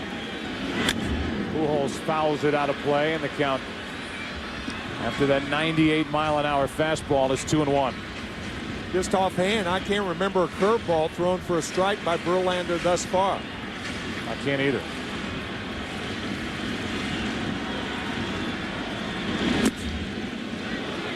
Check swing, he went around. Pujols flips his bat at home plate. That won't endear him to Tim McClelland, who takes a couple of steps in. No, Pujols went too far there. That's an easy call. I don't know why Albert is upset, thinking he would get the call, but that's a strike. McClelland was upset with the way Pujols reacted. Breaking ball strikes him out. There is a curveball for strike 3, and Verlander drops one in on Pujols. And McClelland is looking at Albert Pujols all the way back to the dugout. That fastball, he went too far on. And he flips the bat like that. He tried to catch it, and now McClelland looking at Pujols in the dugout, and obviously Tony La Russa trying to deflect that. And the interesting thing is Pujols will be going back to first in the top of the 6th inning. Verlander misses up and away to Jim Edmonds.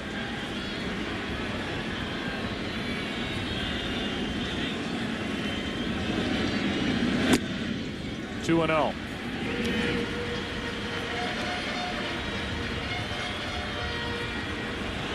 Edmonds is 0 for 2 and 4 out of 15 in this World Series.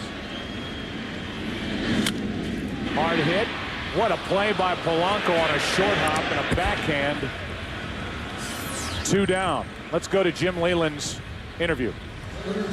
Well, Jim Leland, I guess we have to talk about the obvious, and that's another throwing error by your pitchers. I'm sure you've never seen anything like this, and these are great athletes for you that are making bad throws over at third base. Yeah, well, we, you know, I think we just broke our own record. I think we said it yesterday. We broke it today. So I don't know if you can take PFP on the plane, but we might have to do something. That's pitcher field their position. It's something Tony was talking about before the game, and he said it's something that, you know, with a lot of work you can get better at, and not to make light of a serious situation. But for Verlander, he bent a little bit in that 1st inning, but he settled down and he has done his job on the mound. That throwing error was just a big mistake in this game so far. Yeah, well, it was a physical error. And the funny part about it, Joe, is the one thing we did work on in the days off when we worked out was the bunt plays. So we've gone over and we had PFP during that time, during our little week off there that we had. We will continue the back end of the interview. 3-2 after 5 in Game 5.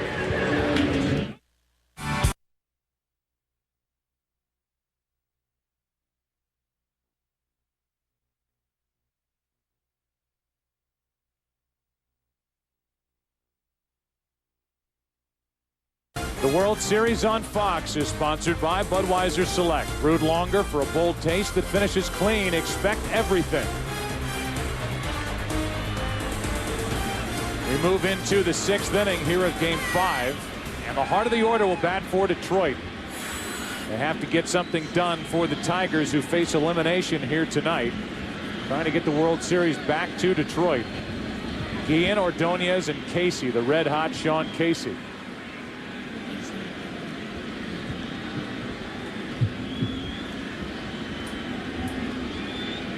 Tim, you made mention of it leading into last inning. Chris Duncan out in right field. Yeah, with 2 left-handers coming up for the Tigers, Guillen and Casey. Clearly, Duncan is in there for his bat, but the Cardinals have a tenuous 1-run lead. And in my view, Duncan shouldn't be out there, but another right fielder, somebody like Preston Wilson, should be in there, because To me, you play 4 innings of defense right now, and Chris is not your best defensive right fielder.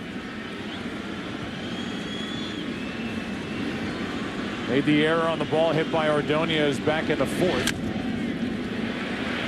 Belliard stays down on it. 1 out. We'll finish our interview with Jim Leyland.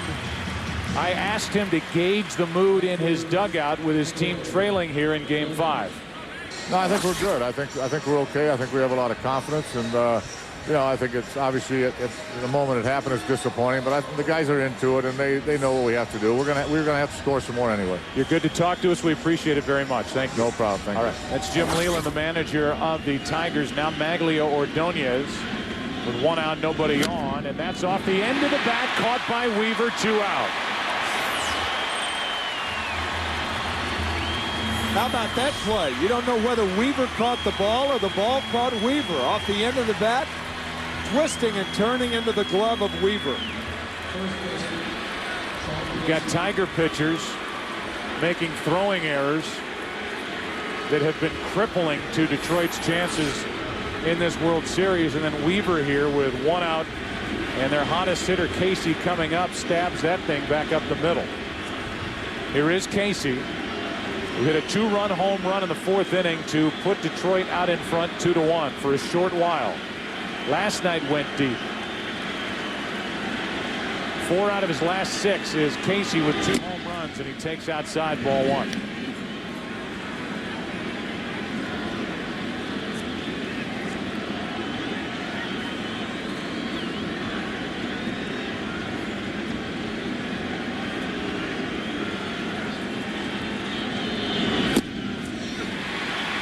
One and 1, 92 miles per hour from Weaver.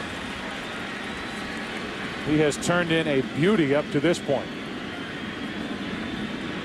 Has not gone more than 6 in his last 9 starts. He has 2 out here in the 6th.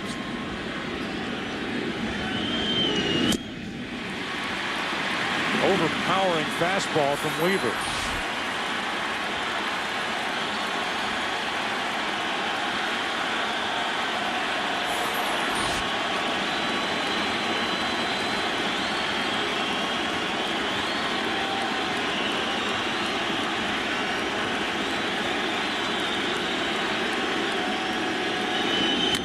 Casey hits it in the air to right. There's Duncan backpedaling, and he cannot make the play. Casey will end up at second base, and there's the tying run as Chris Duncan makes another error in right.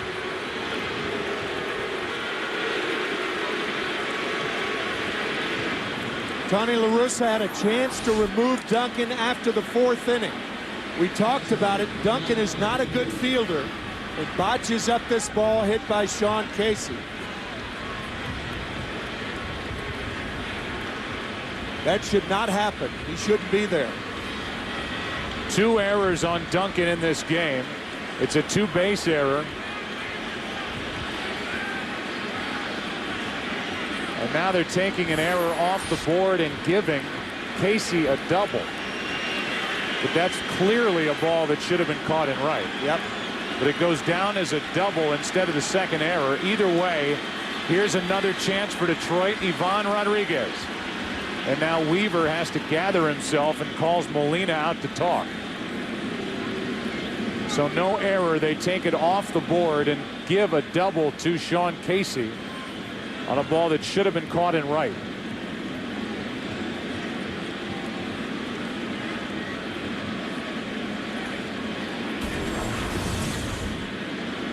Game 6 tomorrow night on the air at 7:30 Eastern. That's if necessary from Detroit. Rodriguez and company would like to make it necessary. Here's his chance. 0 for 2 tonight. 1 RBI in this World Series. Weaver trying to pitch around the misplay. Strike 1.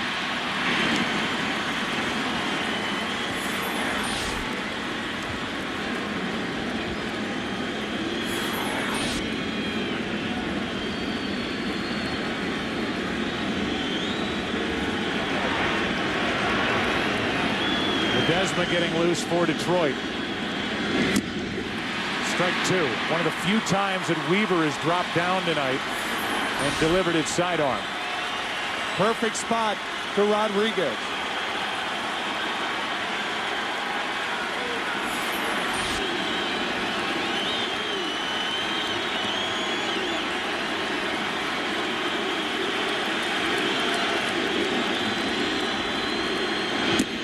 Inning over.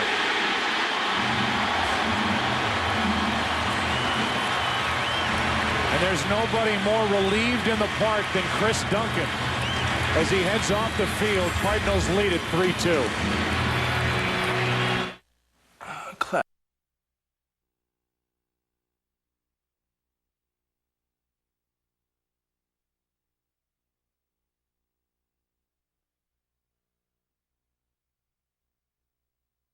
White Sox have won the World Series. Major League Baseball is a proud sponsor of the Boys and Girls Clubs of America. Together, they create a positive place for kids.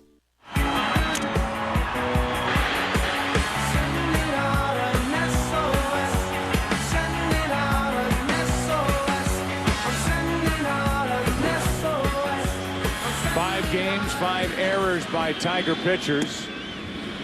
2 by Verlander.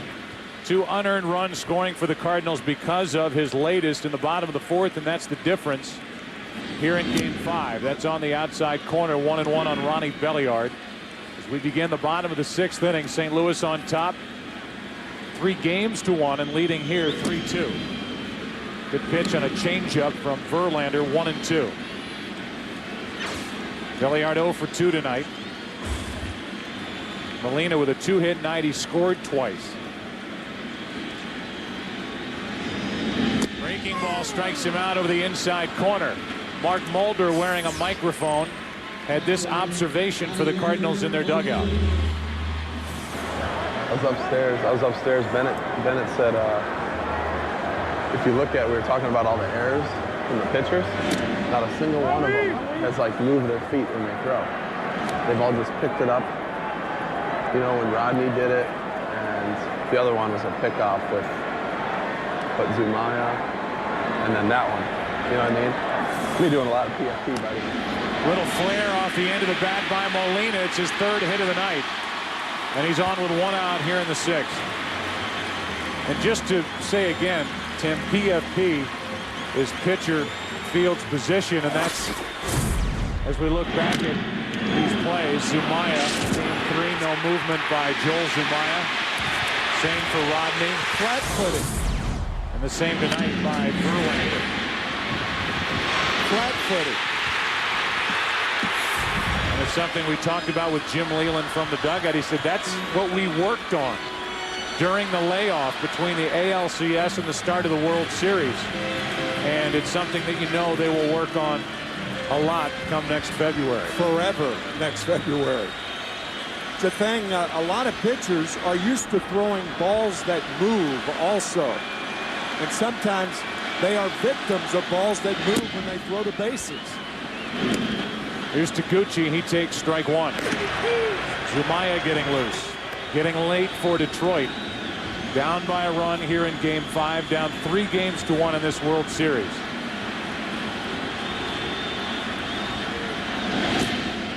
In the dirt, blocked by Rodriguez.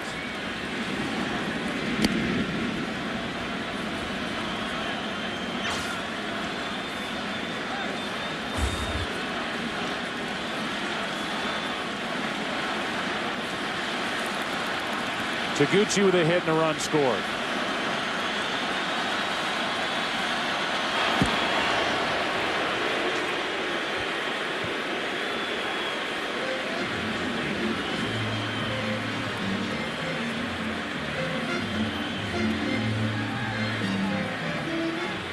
Taguchi is up there to hit with a pitcher on deck. No thought of a bunt. But Verlander and the Tigers are acting like he's up there throwing over with Molina, who's a step off the bag. Yadier Molina may be the slowest runner in the National League. And that may be the first throw to first base with Molina there all year. Yadi's got to be proud of that. He's looking over at Oquendo smiling. They think I'm fast. Taguchi grounds one to the shortstop, and the only play at first out there as Guillen gets Taguchi. Down to second is Molina with Weaver coming up.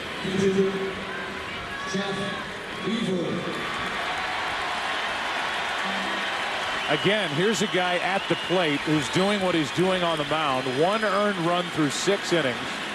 He struck out 7, walked 1. And this is a guy that was cut loose by the Angels, put on waivers. The Cardinals made a deal for a minor league outfielder to get him. Swings the bat pretty well, by the way, as he fouls it off to the right. And he is turning in his best outing as a Cardinal in the most important time. And Weaver, who was with the Tigers from '99 through '02, then to New York, then to the Dodgers, then to the Angels, found his way to St. Louis, started out slowly here. But Dave Duncan thought he was a work in progress, thought there was something there to try and resuscitate, and it's worked. Where they wanted to give him the ball tonight instead of Anthony Reyes, who was the starter and winner in Game 1 in Detroit. 3-10 with the Angels, 7-6 with the Cardinals, including the postseason.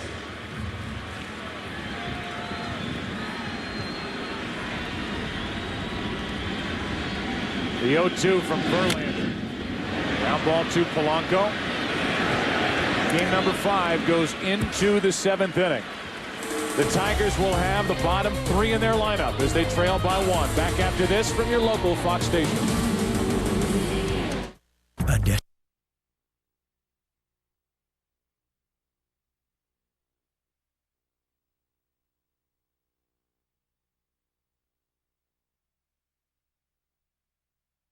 Four times makes the Miller Genuine Draft.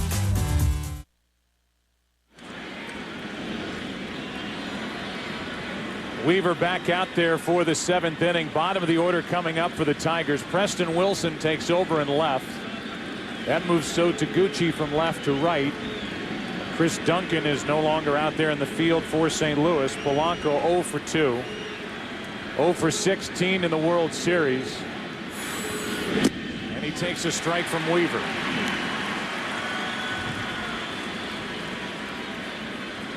One of the best contact hitters in the game is Fernando Rodney. Gets loose for Detroit in their bullpen. He grounds one to the right side. Pujols with a stop. Weaver on the other end for the out. What a defensive play. 1 out in the 7th. My goodness. Not only the catch, throwing from his back, and the play by Weaver. My gosh. Just to get Polanco. What a play.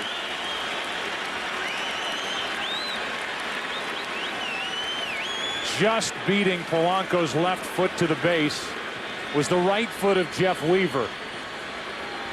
And again, you talk about PFP, pitcher fielding position. Yeah, good point.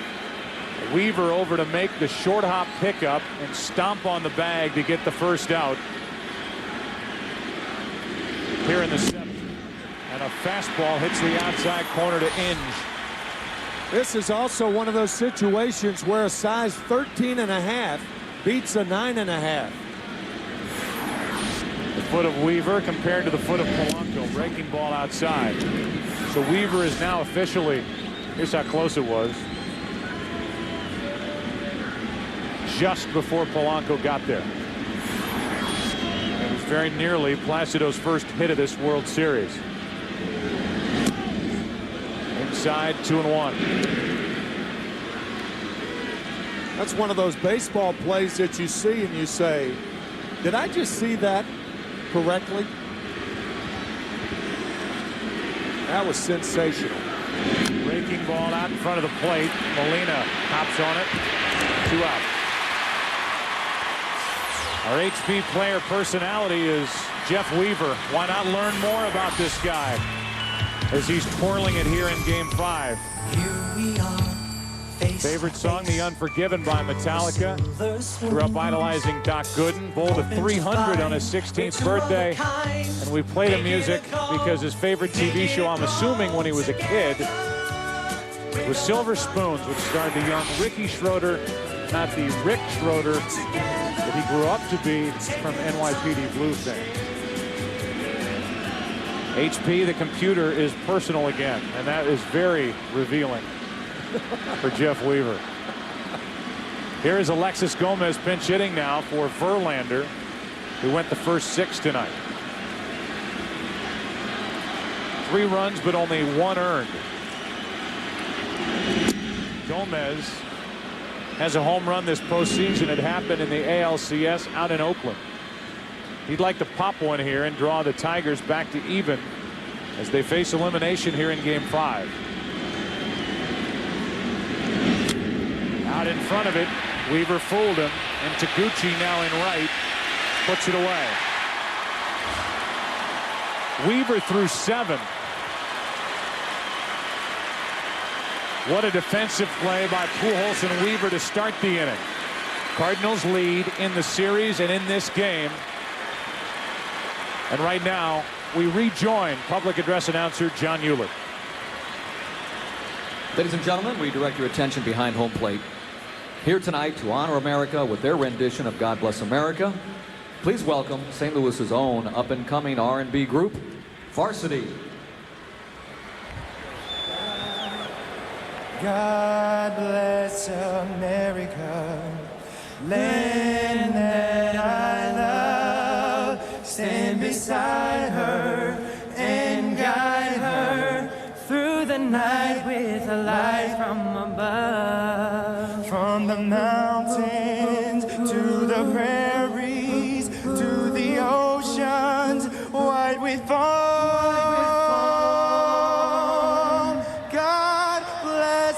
America, my home, sweet home. God bless America, my home, sweet home. Let's go, Card.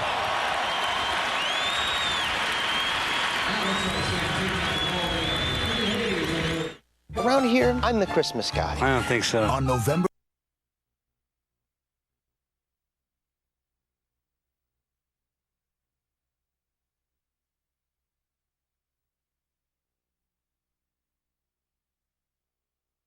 to be there by HP. The computer is personal again.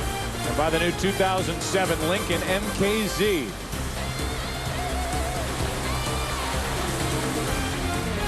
New pitcher is Fernando Rodney. And there are the numbers this postseason.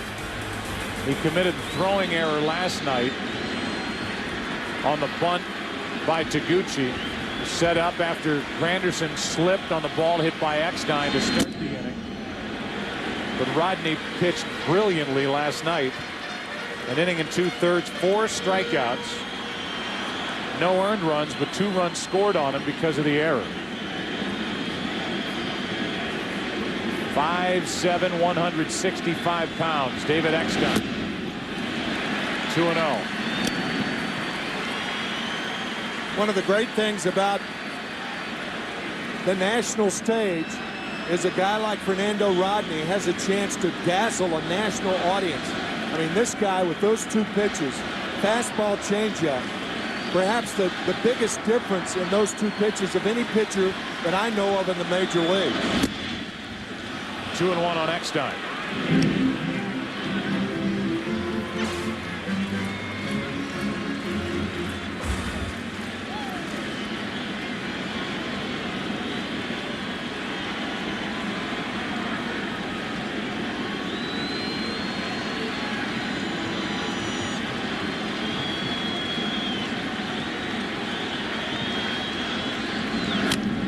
To the left side from the hole. Guillen double clutches.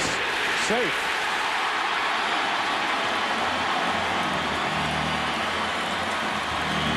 The double clutch caught him. That's why the throw was late. Momentarily could not grab the ball. The throw is high and Eckstein beats it. Right, there. Pops out of the glove, and that costs Guillen. We'll see how it's scored. A base hit for Eckstein. So it is another hit for Eckstein. 2 tonight, had 4 last night. Realized that David Eckstein was 0 for 11 in this World Series until his final 3 plate appearances of Game 3. He came in having reached base 7 of his last plate appearances, and he's on base tonight with his second hit. Also has an RBI in the 4th and an RBI on a base hit in the 2nd.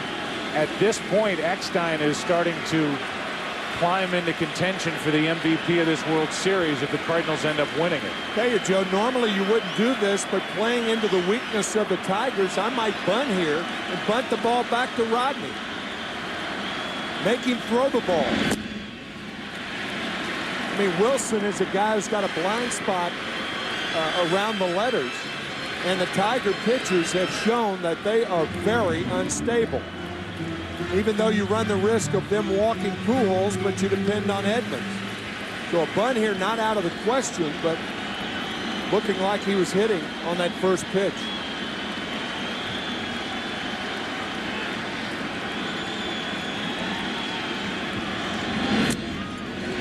Two 2-0 now from Rodney, and a visit from Rodriguez. Wednesday night on Fox, Bones returns all new at 8 Eastern, 7 Central, followed by the series premiere of the most anticipated game show of the year, The Rich List, at 9 Eastern, 8 Central. It all starts Wednesday night right here on Fox. And here's yet another one of those visits from manager, not pitching coach. It's Jim Leland, not Chuck Hernandez. Trying to guide this young pitching staff through the postseason. And it's Leland doing all the talking. Yep.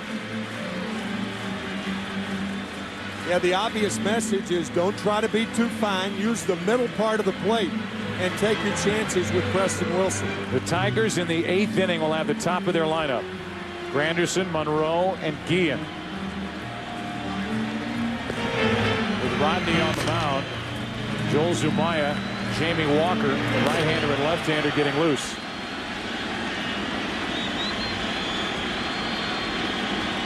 Eckstein at first, nobody out. 2-0 to Preston Wilson. Low, 3-0.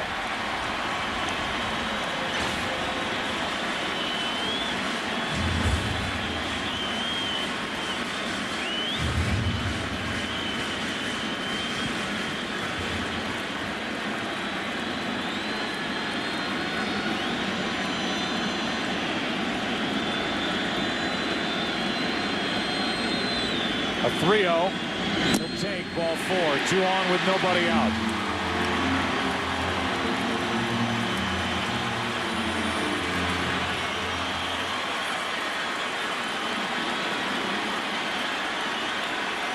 And now Pujols, who has only 2 RBIs this entire World Series.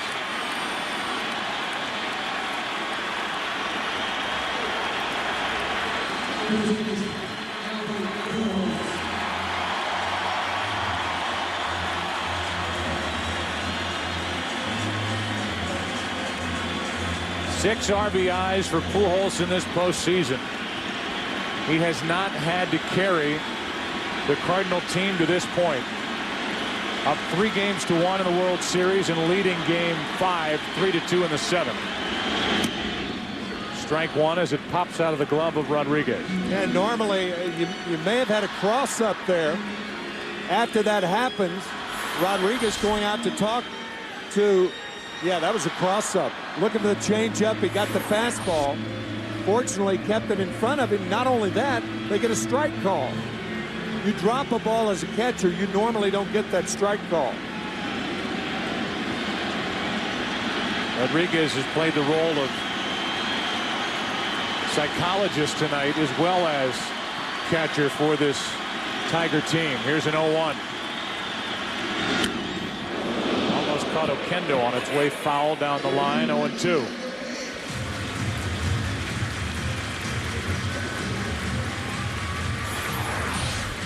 You can watch baseball like you never have before. The best picture on TV, direct TV, as you see Pujols get out in front.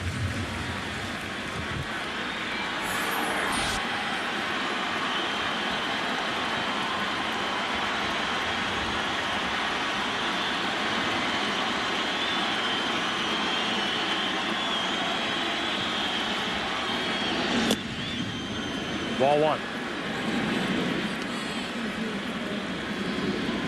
Hasn't driven in a run in his last 18 plate appearances. During the regular season, 49 home runs, a career high, 137 RBIs, and a .331 average to lead this team into the postseason.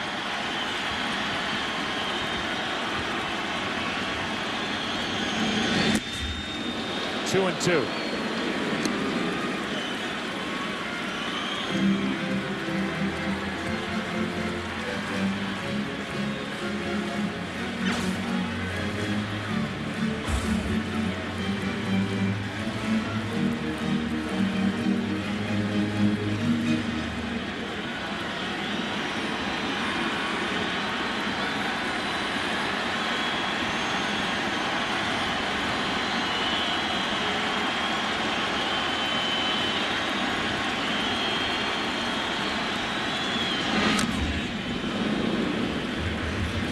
Teams who have led in World Series play, best of 7, 3 games to 1, are 34-5 all time.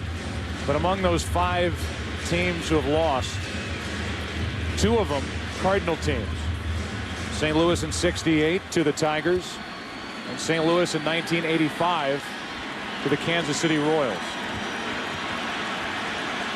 Cardinals have lost their last 3 tries in the World Series. 04 to Boston, 87 to the Twins, 85 to Kansas City. Haven't won since '82. Pujols pops it behind the second base position. Polanco is there. Infield fly rule is called. 1 out. And Pujols has been held in check. Now it's 2 on, 1 out for Jim Edmonds.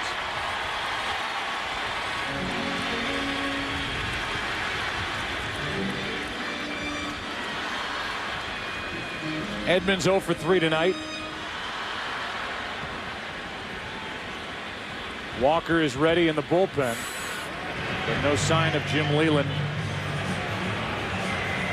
coming out to make a change. Yeah, well, that's the thing about Rodney. Perhaps more than any other American League pitcher, he can neutralize. You saw Lloyd McClendon telling the left-hander Jamie Walker to sit down. That's because Rodney can neutralize left-handed batters as well or better than any other reliever in the American League. That's because of that changeup. Deadly combination, fastball change. Ball 1. Edmonds' biggest hit of this postseason was the ball he hit against Nate Robertson with the bases loaded, 1 out. In the 4th inning of Game 3 to back Chris Carpenter, make it 2-0. The Cardinals won that game 5-0.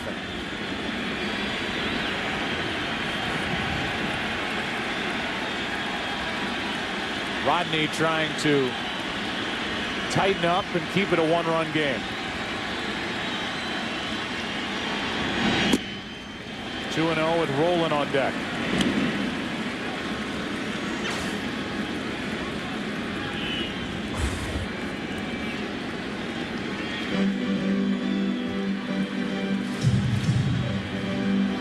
Edmonds came into this game as a .417 hitter when the count has started 1-0. The count in his favor here, 2-0. 2 on, 1 out.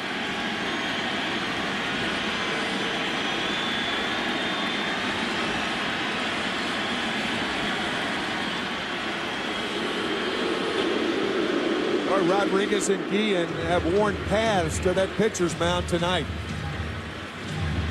By the way, the numbers on Verlander: 6 innings, 3 runs, only 1 earned. So he really settled down. He gave 6 hits, walked 3, all 3 in the 1st inning. Struck out 4, threw 2 wild pitches. Kept his team in it, but Weaver has outpitched him. and through 7 innings has thrown only 82 pitches. He'll go back out there to start the 8th.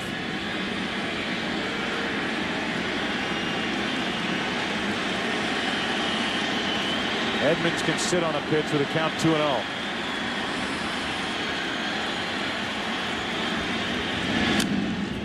He fouled a 95-mile-an-hour fastball straight back.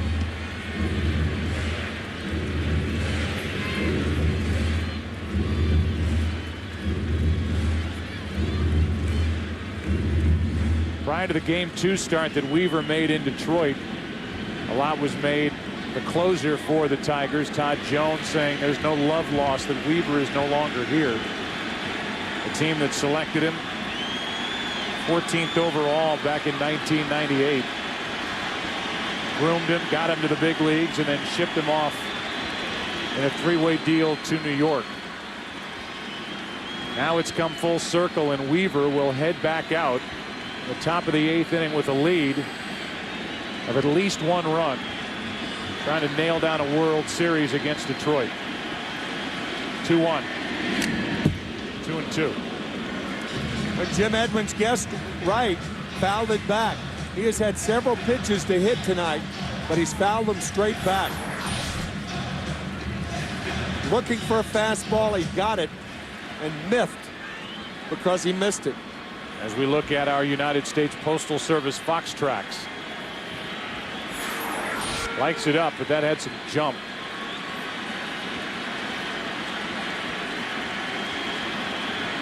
Two on, 1 out. 2-2 on Edmonds here in the 7th.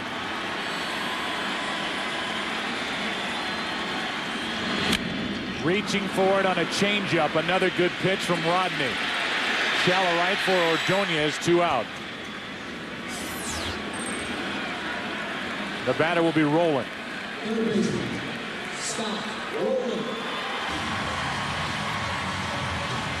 That's the thing about Rodney's changeup. It gets strong hitters to bring their hands forward.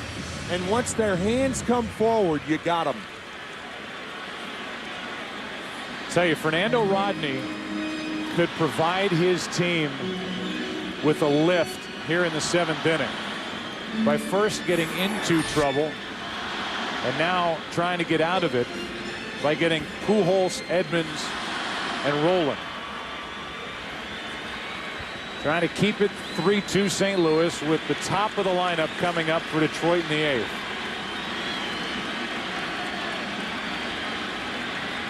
Can Rodney finish off this 7th, or will Rolen take a bite out of the Tigers? Ball 1 down and away.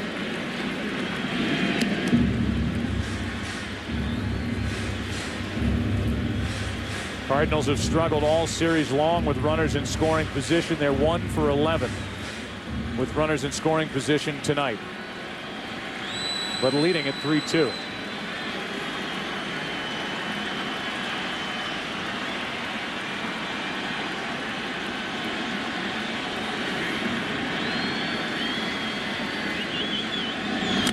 Rolling down the left field line. This ball is foul. Would have scored 2. It was foul. Couldn't have been by much as it leaves our line of sight and off the railing to make the count 1-1.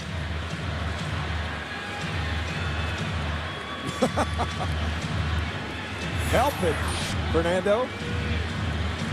A hit and a walk in the inning. Rolen hitless tonight. Came in having hit in 9 straight games.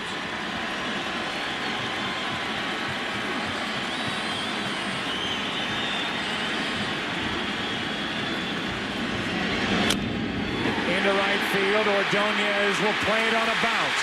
Here comes Eckstein. Cardinals lead by 2.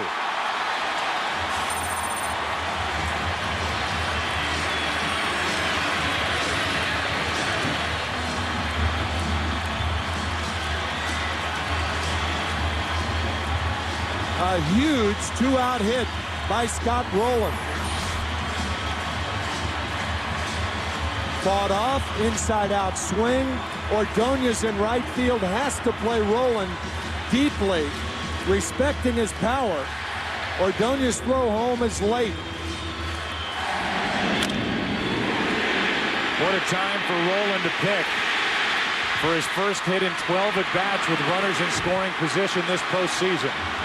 And now a 10-game hitting streak for the Cardinal third baseman.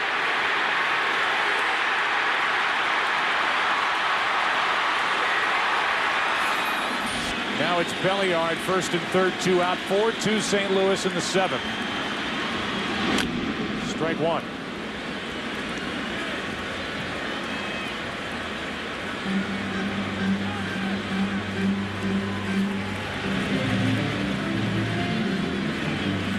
Eckstein yet again in the middle of all the action for St. Louis. A 2-out RBI hit in the 2nd for David Eckstein. An RBI ground out in the 4th for Eckstein, and scores the 4th run of the night here in the 7th on the hit by Rolen. Strike 2 on Belliard.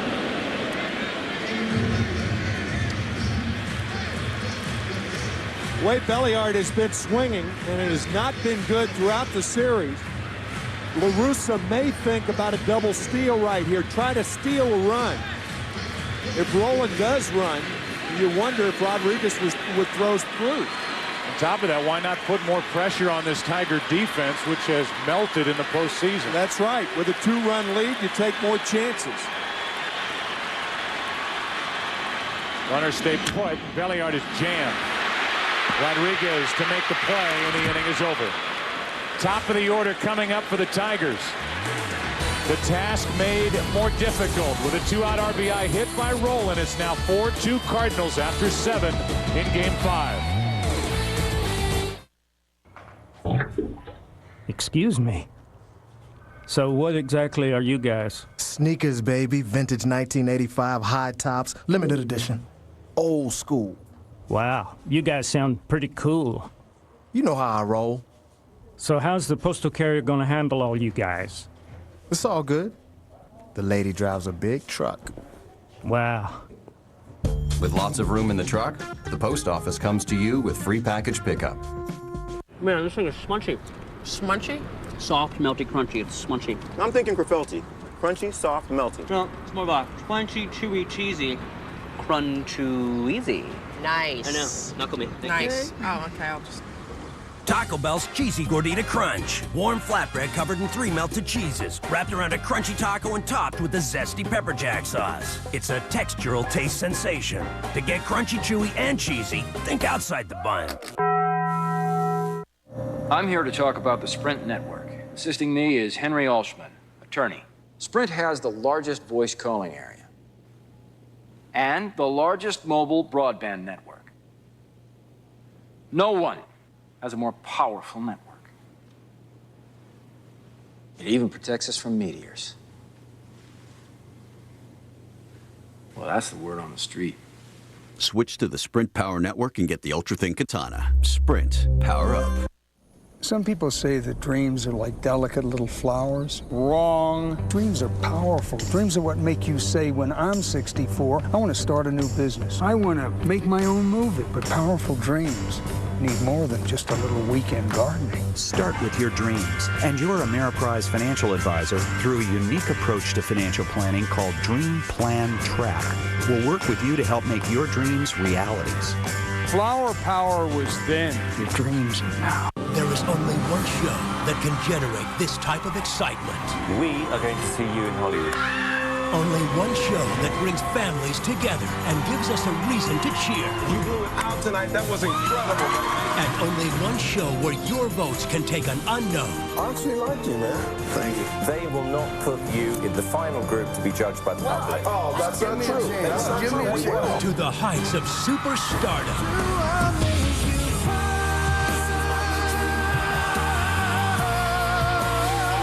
The one event America's waiting for is coming back. There is only one American Idol. American Idol returns this January, only on Fox. A look at our Travelers in sync box score, and that's what the Tigers have done for this World Series as they face elimination. Granderson will dig his way in, just 2 for 20 with 7 strikeouts. It doesn't get much better as you go down the list. A breaking ball for a strike to start the 8th. The top 3 hitters in the Detroit lineup in this World Series hitting a combined 109, which is the second lowest in the history of World Series play, to the 66 Dodgers, who hit 091. Losing 4 in a row to the Baltimore Orioles. That's why when Jim Leyland says you can talk all you want about the mistakes we've made defensively, and there have been big ones, and another one by Verlander tonight, another error by a Detroit pitcher, but they have not hit to overcome anything. Right. The 1-2. Anderson hit it hard but foul. Earlier, Joe, we showed that graphic about the 79 Pirates. First time since 1979 that a team had made 5 errors in the first 5 World Series games. The Pirates could make up for it. The Lumber Company of 1979, they won that World Series against Baltimore. 2-2. Find it surprising that leading 4-2 with a chance to win the World Series, Weaver on the mound, nobody is getting loose for the Cardinals in their bullpen. I agree. Granderson pops it out behind second. Edmonds is there, 1 out. 7 1/3 from Jeff Weaver. The last time during the season that he pitched into the 8th inning, August 17th against Cincinnati. His last complete game was last year when he had 3 for Los Angeles. Now Randy Flores will get loose with Monroe at the plate.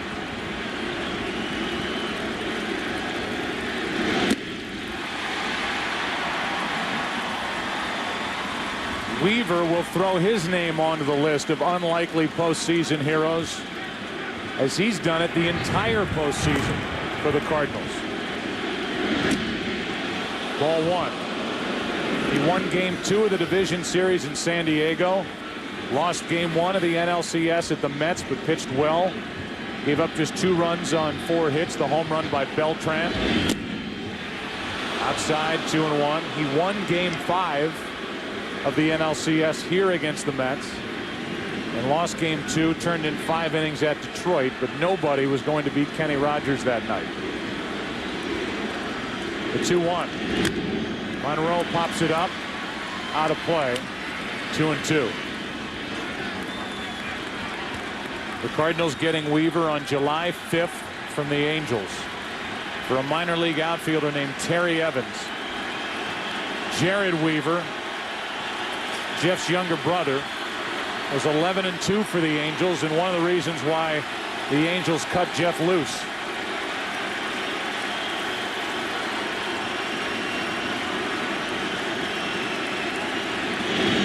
Two out.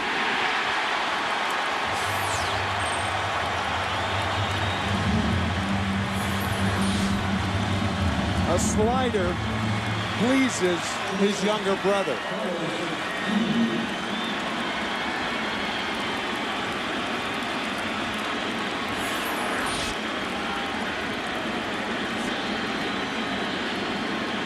Now Guillen.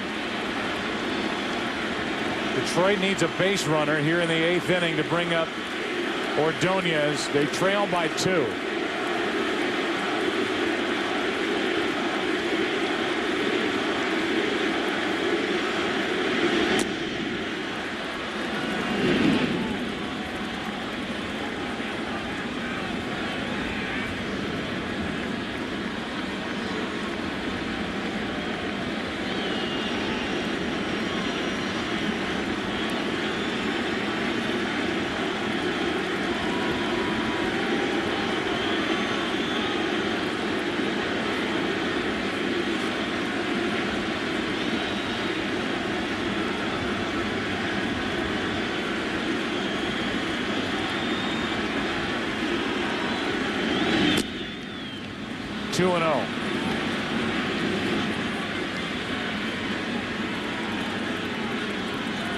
Guillen just trying to find any way he can to break this string by Weaver and give Ordonez a chance.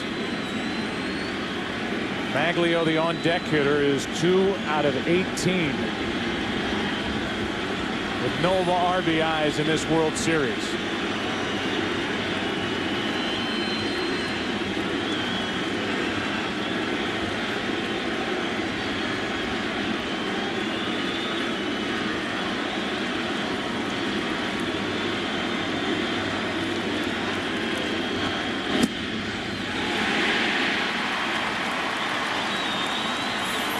I like that from Guillen. He was taking a strike. Taking all the way.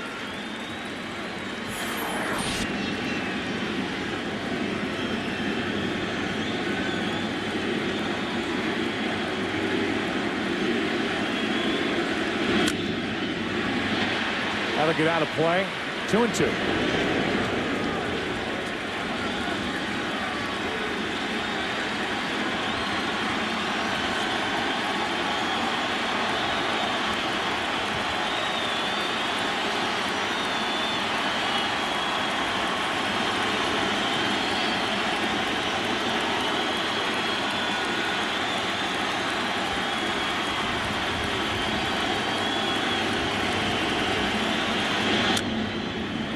Good rip by Carlos Guillen.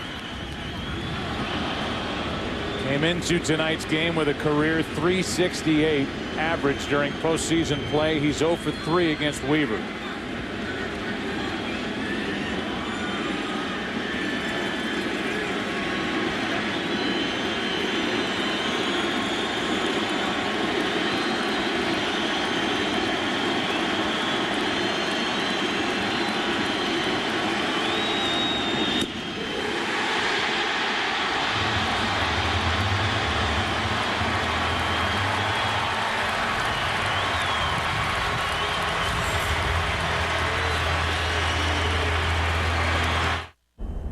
Alone, lying, thinking last night.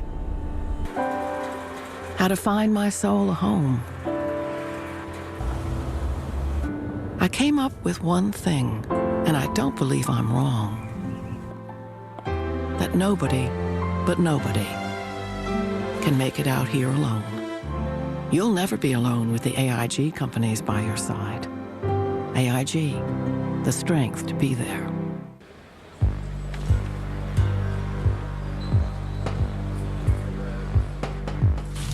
It's happening.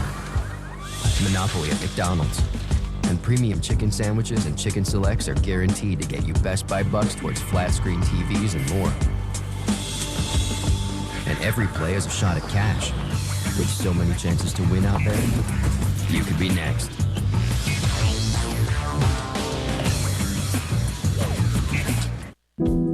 Got my whole life in this thing. Check out this new song I'm mixing. Still rough. All artists say that. Got the new Rockaware campaign. Shot it in Aspen. Think it's kind of cool. Love playing chess online. Hold on. This game is over. I wonder if he knows. Vacation photos you won't see in the tabloids. New Frank Gehry plans for my team in Brooklyn. See that? Cool. Just start organizing my world tour. Trying to be a rock star and a role model. Gotta track all my investments because I'm retired, right? My passport says Sean, but you may know me by another name. Holla. HP Pavilion notebooks from $759.99 with Intel Centrino Duo mobile technology after instant savings. Winning isn't everything. Times like this when everyone hates you, that's when it's fun. Max Skinner was always in control. Look out! Until he met the one woman Look at what you've done. that made him lose it. Any chance of a rope or a ladder? Can you swim? From director Ridley Scott, I'm too busy to ignore you. She's fantastic. Russell Crowe. Are you trying to seduce me, Max? A Good Year. Rated PG-13. November 10th. Only in theaters. The World Series on Fox, sponsored by Enterprise Rent-A-Car. We'll pick you up by Citibank. Earn rewards, points in more ways than ever with Citi. And by Chevy, baseball's #1 fan. Chevy, an American revolution. And how about this? A look at the Chevy Corvette that will go to the series MVP. Who will it be? That competition, if it ends tonight, this World Series, could be Eckstein, it could be Roland. Timms takes over in left. Could be Weaver. Double switches, Zumaya takes over, and Molina hits it in the air to left center field. Granderson back with room, 1 out. Molina made a bid for his 4th hit of the night. Jeff Weaver got through 8. And the Cardinals hoping that it ends tonight. Jeff Weaver did all he could. He will give way to Wainwright. He wants one more from big brother Jeff. But it looks like Wainwright will take over. And Weaver, the game of his life. 8 innings, 2 runs, 1 earned. 4 hits, 1 walk, 9 strikeouts as Zumaya is on here in the bottom of the 8th. Taguchi a hit and a run scored tonight.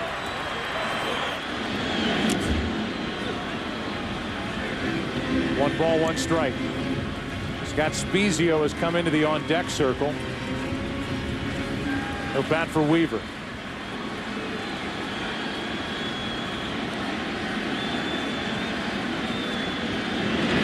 Breaking ball from Zumaya, a good one. 1-2. This Tigers team in the World Series has scored 11 runs and committed 8 errors. And that combination won't beat anybody. 1 out, nobody on. 1 ball, 2 strikes on Taguchi. 2 out. Seemed like every error was damaging to the Tigers' cause. None were erased by good defensive play. And that hand given for Jeff Weaver and the job he has done tonight. And for the heroics during the LCS by Spezio. Yeah. We've had the big hit in game 2 to help the Cardinals get out of Shea Stadium with a split. Before coming here, winning 2 out of 3, and then winning in game 7 over the Mets. Spezio goes after the first pitch, pops it up. Casey is there, now drifting, and he makes the play to end the 8th. Who's coming up for Detroit as they face elimination? It'll be Ordonez, Casey, and Ivan Rodriguez against Adam Wainwright. 9th inning, game 5. You need some help? Yeah. Could you give me a jump? Sure. Give it a try. Try giving it some gas.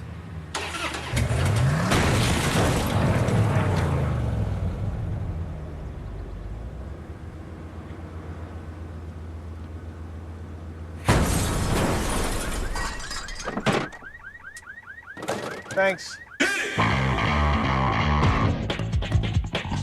It's late. You're hungry. You're not Karen. It's time for 4th meal. Melty, crunchy, spicy, and grilled. The tastes are exciting. Only Taco Bell's got them. If it's not 4th meal, it's just food.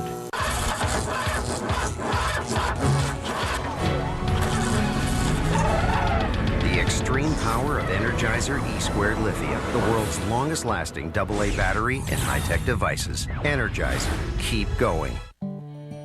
How do we know you spend more time behind the wheel than you want?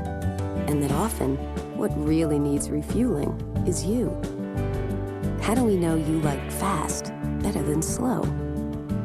And that a friendly place to stop along the way can make a big difference in your life? How do we know? It's really very simple. The human touch and 1,000 other things you need. We're Exxon. We're mobile. We're drivers too. So 7th inning stretch. Game tied at 6. Back after this. Good afternoon. How can I help you? I have a question about my account. I also have some checks to deposit. No problem. I can help you with both of those. Really? What's your question? Can I transfer? At Bank of America, our managers are there for you, All done. offering solutions Thank you. to make your banking easier. We're back here in the bottom of the seventh, and the first pitch. Bank of America, higher standards. We deal in deception here. What do I do? I got an informer in my outfit. I can get the rat. A situation like this, Kill everybody. I'm not the rat.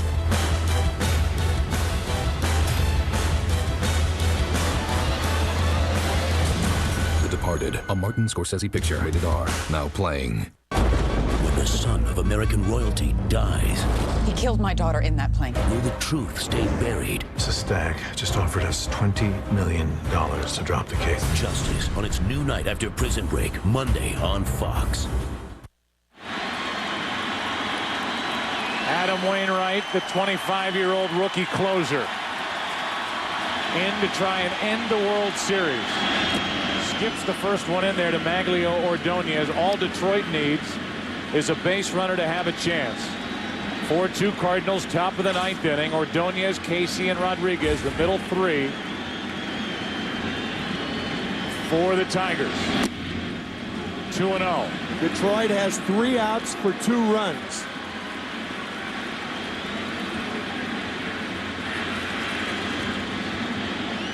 Wainwright got the win last night.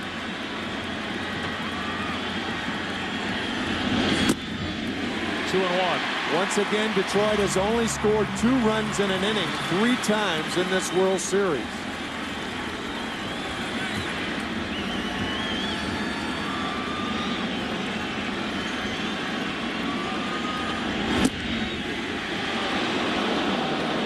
Three and one.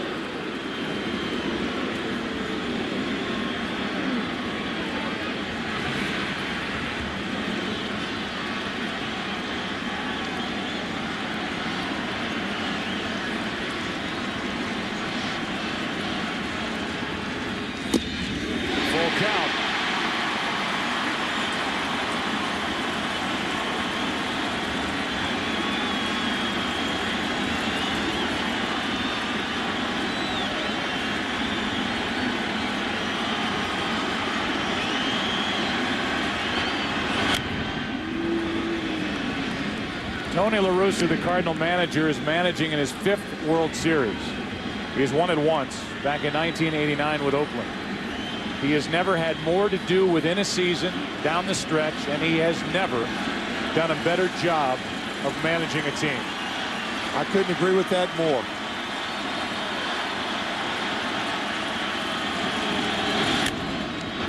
Second baseman Belliard trying to recover. One away. That was a fine play by Belliard. The ball off the glove, I believe, of Wainwright. Slowed it. Belliard charging to get Ordonez.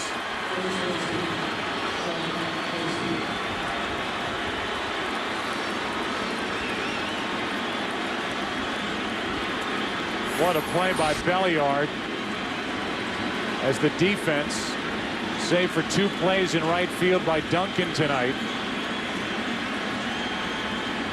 has shined for the Cardinals. You think of the catch by Weaver. You think of that play by Pujols and Weaver to start the 7th inning. Now off Wainwright's glove to Belliard. 1 out. Here's Casey, the Tigers' hottest hitter. Strike 1.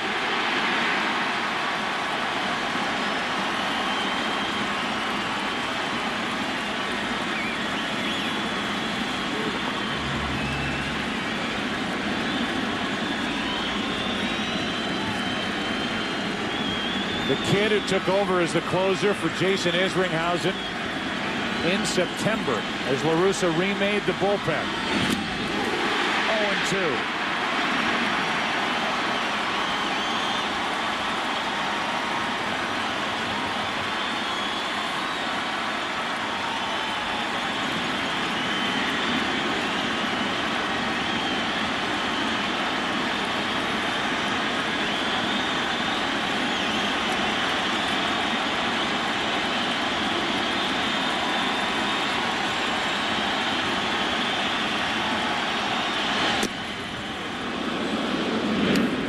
hit the glove, ball one.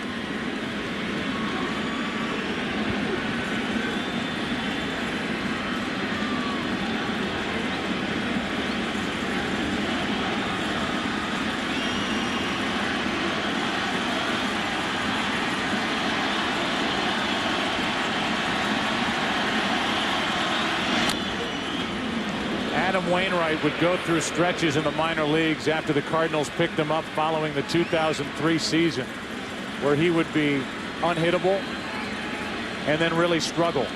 And he was quoted as saying in the minor leagues he had to work on his mental strength to stay sharp every time out. Now he's a big league closer and looking for the final outs of the 2006 World Series. 2-2 on Casey. This might be the last game that he's asked to close. He may be a starter next year.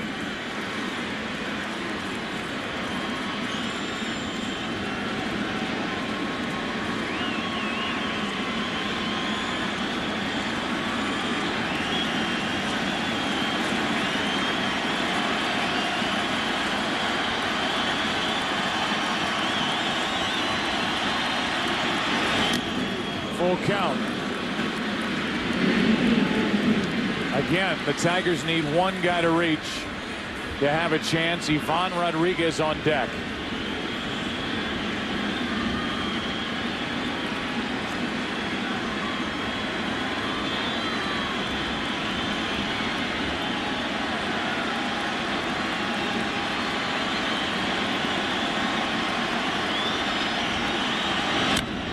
Into right field, well hit. Taguchi on the run, will not get there. It's off the wall.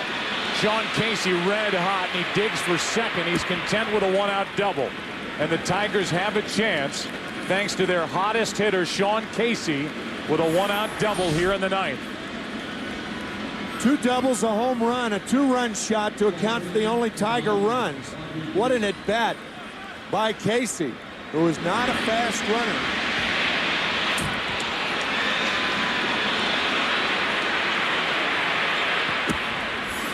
Casey will be lifted for a pinch runner. Greeted in the dugout after back-to-back sensational nights swinging the bat. 3 hits last night, 3 hits tonight. And Ramon Santiago takes over as the runner out at second base. If Santiago represented the tying run, I could understand that move. But if the Tigers tie this game and Casey's spot comes up again, Jim Leland may be sorry he pinch ran for him here. This run's the 3rd run, not the 4th.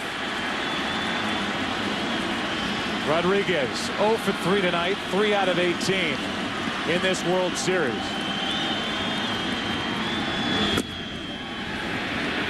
Ball 1. Last home run Pudge Rodriguez hit was in the ALCS Game 1 against the A's. Hit 13 during the regular season. Tying run at the plate.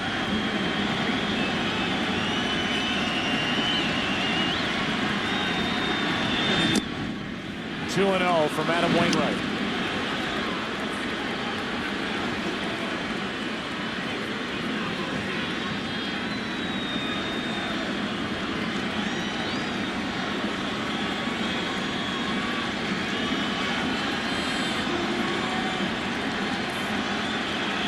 Tigers trying to spoil it here in St. Louis and get the series back to Detroit.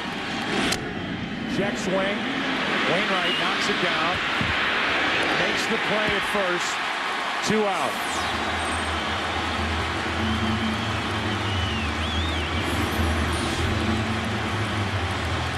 One thing Wainwright did after jamming Rodriguez, ball off his glove, he took his time to get Rodriguez.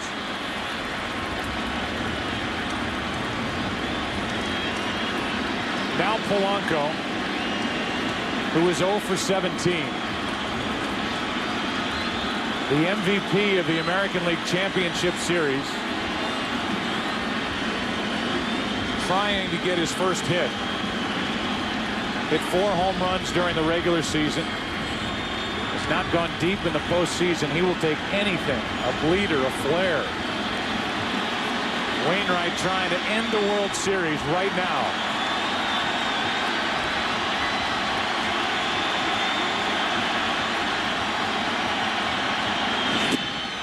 Strike one.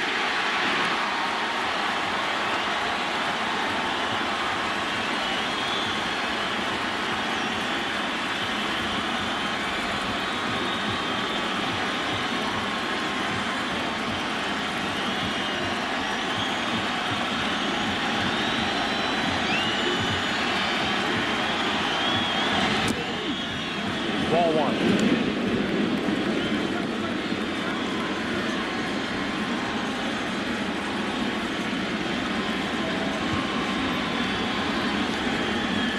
On deck is Inge, who hit 27 home runs during the regular season. Awfully big hole between Pujols and the line for a guy who hits the ball to right field a lot.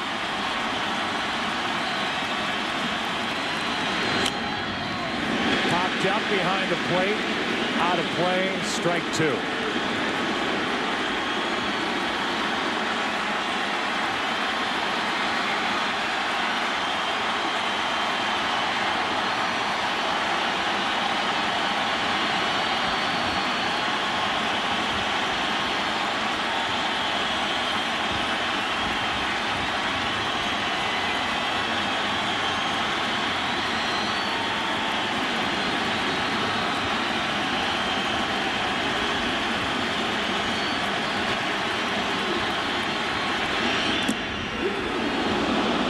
Just low, 2-2. And Polanco and the Tigers were at the mercy of the home plate umpire, John Hirschbeck. It was low, and Polanco was frozen at the plate. 2 balls, 2 strikes.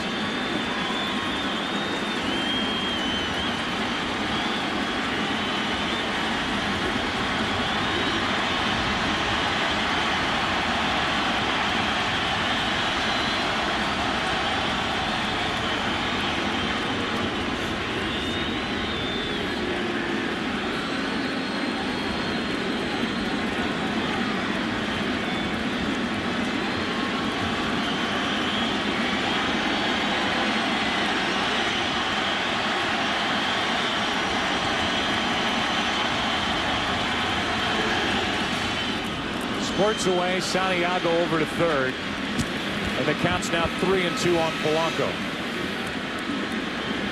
Should be a wild pitch on Wainwright, and it is.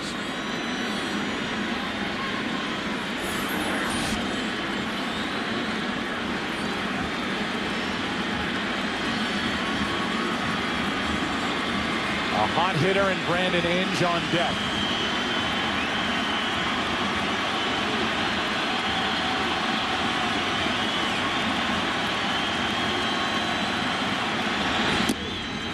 Outside, ball 4, and it's 2 on, 2 out, and Inge coming up. And now Dave Duncan will go out and talk to his rookie closer as the Tigers have the tying runs on. And a guy at the plate who last night against Wainwright doubled into deep right center field for an RBI. See, by pinch running Ramon Santiago for the next to last run, you don't have him to pinch run for Placido Polanco right now, who represents the tying run. Day for Brandon Inge. He's been all over the place and right in the middle of all the action for Detroit. He's had a great season. His power and production has increased year by year.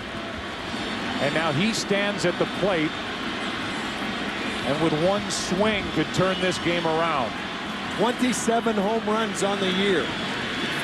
He doubled off Wainwright in last night's game.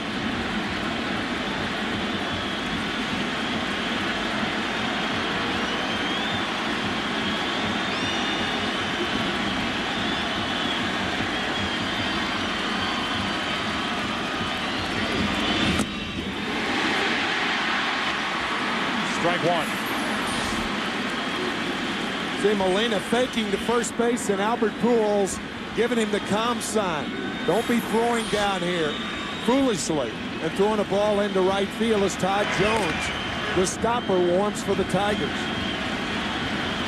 Inge at the plate for the Tigers. Strike 2.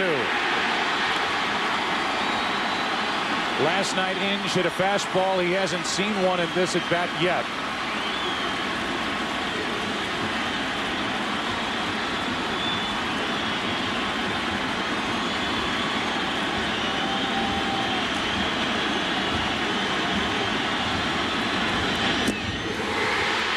For the first time since 1982, St. Louis has a World Series winner.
In the middle of the celebration, let's go down to Chris Myers with Jim Edmonds. Joe, a house of cards, confetti flying. Congratulations, you're a World Series champion. Thank you. The way the season ended, could you believe that you'd be standing here celebrating? No, I don't think anybody did either. I think we shocked the world. I think this is an unbelievable experience. How did you shock the world? We just played together as a team. We had a bunch of guys, young guys from the minor leagues, a couple guys from other organizations, a couple core guys, and everybody just played together at the right time. Tony La Russa, probably his most challenging job with this. Most challenging by far. With these idiots we got, I won't use that term because Boston used that term, but we got a bunch of wild men on our team. Now, you started this game ball tradition in the first round of the playoffs where you guys would run in after a game and huddle and give a ball to I just figured someone needed to step up and kind of bring the team together. I was just trying to rally everybody together and do something new. I mean, we took it from football. It was nothing new, but we just tried it in our clubhouse, and it worked, and it kept everybody going. It worked. All right, enjoy, all right? Thank you. Thanks. Jimmy Edmonds. Joe? Here's the final out. And it's Wainwright who gets mobbed in the middle of the diamond. Jason Isringhausen, the closer for the first 4 months of the season, asked Adam Wainwright, have you ever been swarmed? Well, he swarmed tonight in a big, big way.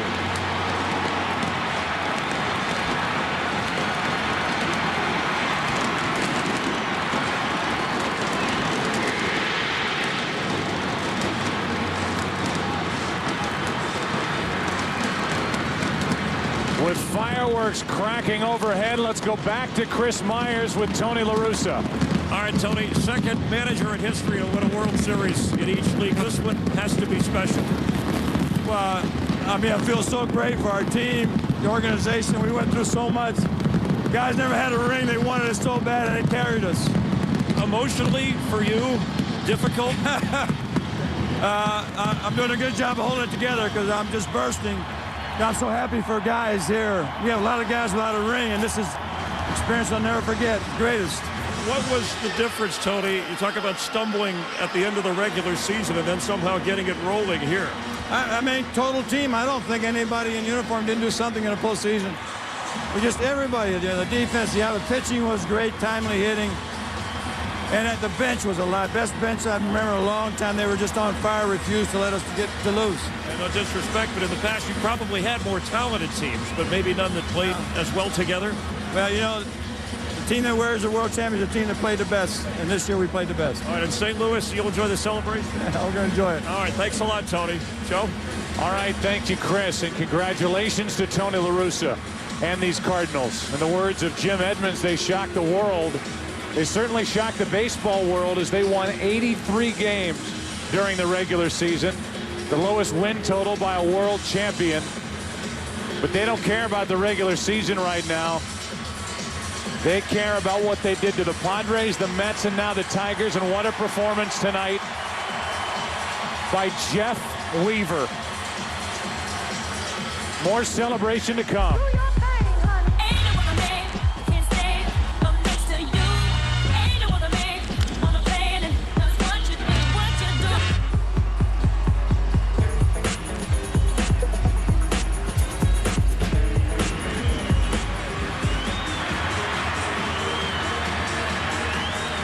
The game of his life on the biggest stage of his life.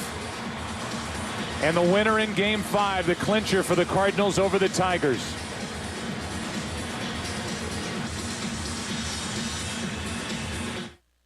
Fox Wednesday, the most addictive game show to come out of England since Who Wants to Be a Millionaire is finally here. The Rich List. We don't stop at $1 million or $2 million or even $10 million. But to get rich, you have to beat the list. List 40 animated Disney movies. I'm gonna have a heart attack in here. The most anticipated game show of the year. The Rich List premieres Wednesday after Bones on Fox. Fox Tuesday at 8. TV's most dramatic night returns with Standoff at its earlier time. You do something like that again, I'm gonna come up there and rip you. Catching criminals isn't hard. Making them surrender is. Nice. Then House returns at its new time, 9/8 Central. Awesome. The best show on television just keeps getting better. You can withhold treatment without killing him. No, you can't. You either help him live or you help him die. House after Standoff. An all-new Fox Tuesday returns next week. Only one word describes the new season of the OC. It's hot. So hot. Fox Thursdays this November. Ryan's getting even. I need to do this. Summer's gone hippie. How long has it been since you shaved your legs? And Seth? At least Seth hasn't changed. I have a tattoo. Any questions? What's the donkey show? What? What? What? That's a question for your mother. The OC season premiere at 9/8 Central on the new Fox Thursday. A Sacramento Sheriff's deputy gunned down on a traffic stop. Tonight, exactly what went down on this rural county road. I'm Lonnie Wong. We'll tell you more about Deputy Jeff Mitchell, the officer who was killed today. Tonight on Fox 40 News at 10. In a letter to voters, 100 economists warn that Proposition 87 will raise gas prices and leave California even more dependent on foreign oil. And hundreds of organizations and newspapers recommend no on 87. Prop 87 creates a new energy bureaucracy with no requirement they produce results. And it will reduce revenues for education, public safety, and local governments. Please join us and vote no on 87.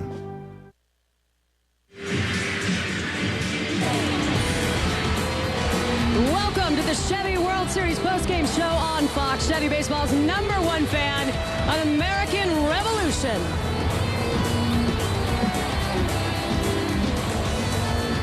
St. Louis, how do you like the new ballpark now? What a way to break it in. Second second trip here in 3 years, and this time it sticks. I am joined now by the Commissioner of Baseball, Bud Selig, and a bunch of gentlemen here who are ready to pick up some hardware. Mr. DeWitt, Mr. Jockety, and Mr. LaRussa. Now the fans are joining us, and they're excited. There they are. Congratulations, St. Louis. Let's give you what you've been waiting for, the Commissioner of Baseball. Well, to Bill DeWitt, Walt Jockety, and their great manager, Tony La Russa, the St. Louis Cardinals are the world champions.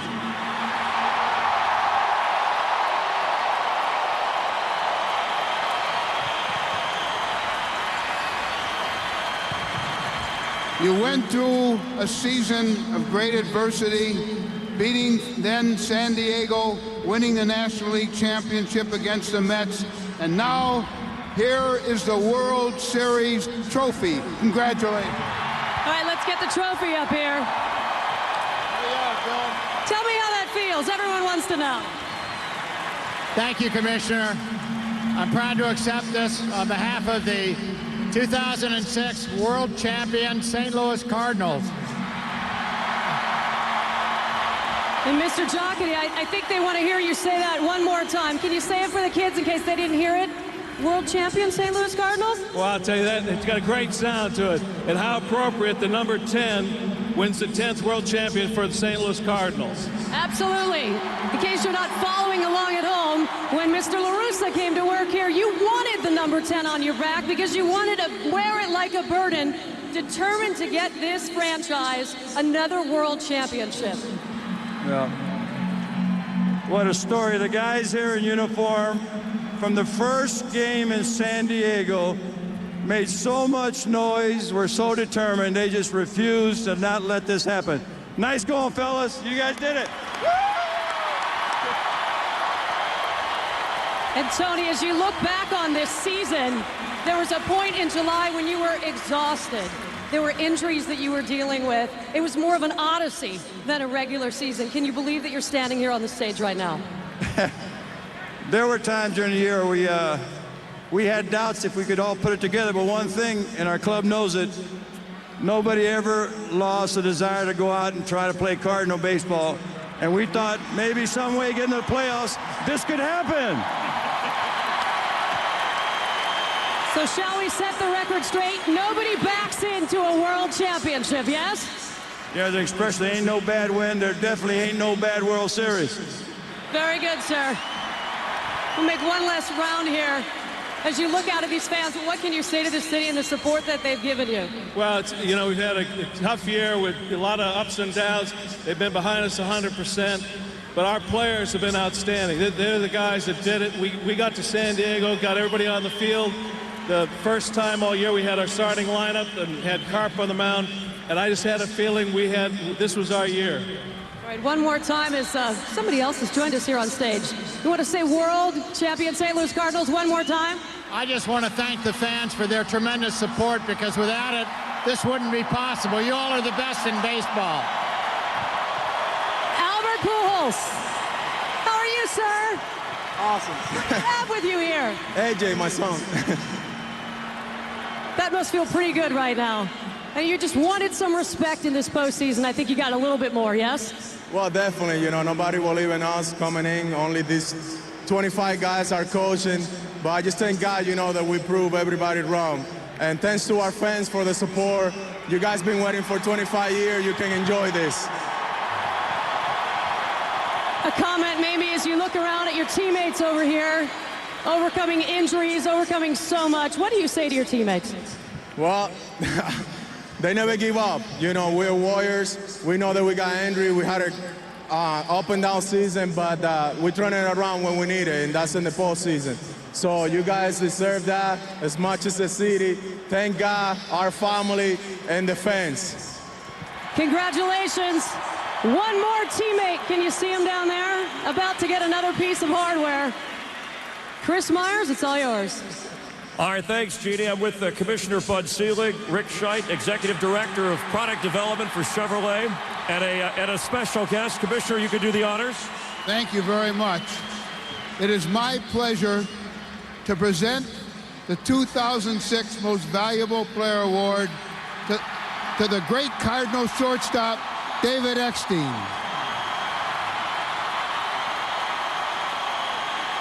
David, you had a great series, hit .364, drove in big runs, 8 hits. Congratulations, you've played the game the way it's supposed to be played. David Eckstein. And the keys presented. On behalf of Chevrolet and all its dealers around the world, congratulations on winning the MVP trophy. Now it's my pleasure to present to you the 505 horsepower Corvette Z06. Again, congratulations from Chevrolet. You did a great job. Thank you very much. Don't forget to give him the keys. David, so you've never bought yourself a new car. No, I have not. This was my first car I probably can call my own from the beginning. I just want to thank Chevrolet, but especially my teammates. It was unreal out there. No one believed in us, but we believed in ourselves. And it was a total team effort. And, you know, this is not just mine, it's the whole club's. And I just thank everybody. I thank the fans. You guys were unbelievable, coming behind us, supporting us. And we got ourselves a championship. David, and nobody has left here in this stadium in St. Louis, the littlest guy on the field. You typify Cardinal baseball. Tony La Russa has referred to that. How would you describe that, and how did that carry this team through after the difficult ending to the regular season? That's one thing that Tony preaches, that we go out there and we play a hard 9, no matter what the situation is. We just keep battling and never giving up, and we just fight till the end. And fortunate enough, we were able to come through, thanks to the fans and everyone here, and we got it done. And now, how are you going to celebrate? You'll have plenty of time to drive your car now and enjoy the offseason. Definitely. I'm going to stay away from Scott Spezio, though, because he has a tendency to trying to do some stuff. But I got a lovely wife and a great family who I love a lot, and I'm going to spend a lot of time with them. A walk on back at Florida. You've come a long way. All right, enjoy. Thank you, Chris. All right, David Eckstein, Most Valuable Player Award. Jeannie?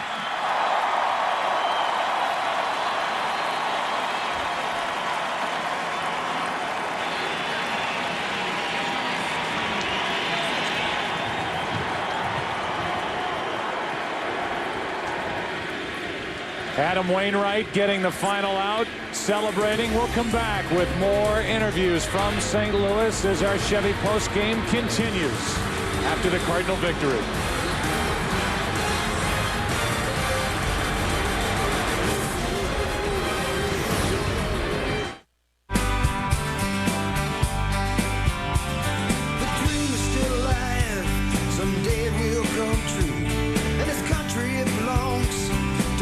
Like me and you, so let the voice of freedom sing out through this land.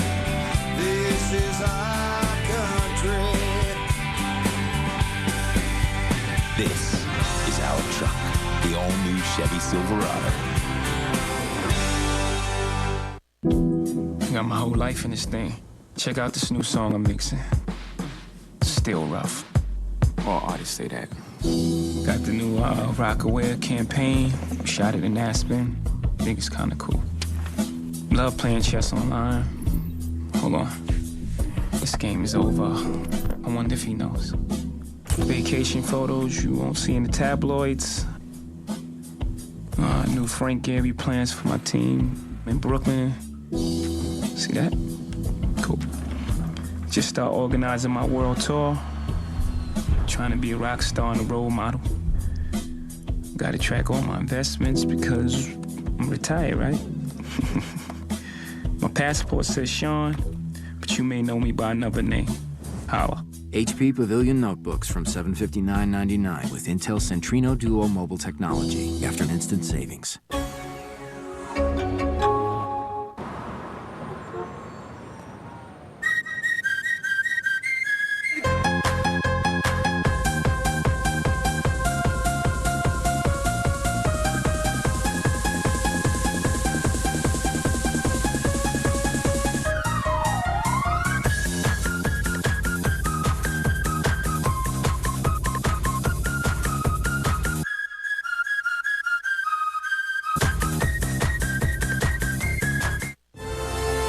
congratulations to the St. Louis Cardinals, the 2006 World Series champions. Fans, call today for your MLB Authentic Collection World Series champion locker room t-shirt and cap. These are the same items the Cardinals wore during their clubhouse celebration. The cap is just $29.99 and the t-shirt is $24.99. Call 1-877-WS-CHAMP or order online at MLB.com. Supplies are limited, so call now. Jimmy counts down the 10 best and worst moments of the season so far. Then, Tiki leads the Giants into a street fight against the Bucs. It's another slate of great NFL action this week on Fox NFL Sunday.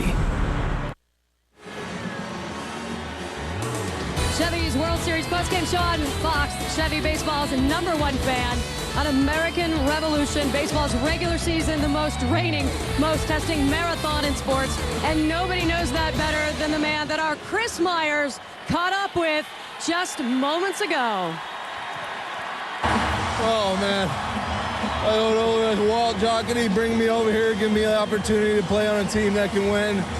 And just wanted to make it work. And everything fell into place, and these guys I played around are incredible, man. I love them. Did you feel the weight of this city and team out there tonight in the Clincher game? Oh, man, it was a Clincher game at home, and the fans were into it. The greatest fans in the world, and just wanted to make it come true for them. How are you going to celebrate? Oh, into the night, baby. All right, thanks a lot, Jeff. Congratulations. Gentlemen, thank you. Tony La Russa calling Jimmy Leland one of the best men he's ever been around, let alone baseball men. Led such a valiant effort this entire season with his Tigers. We're going to go now to Ken Rosenthal, who catches up with the losing manager. Thanks. We're here with Jim Leland. Jim, you played so well against the Yankees, so well against the A's. What happened in this series? Well, we just didn't play enough. But first of all, let me congratulate the St. Louis Cardinal organization, Walt Jocketty, my good friend, Tony La Russa, my good friend also, and the St. Louis Cardinals players that I know so well. I know it's a great moment for them, and to be honest with you, they just played better than we did, and we just didn't play good enough in this series to win a World Series.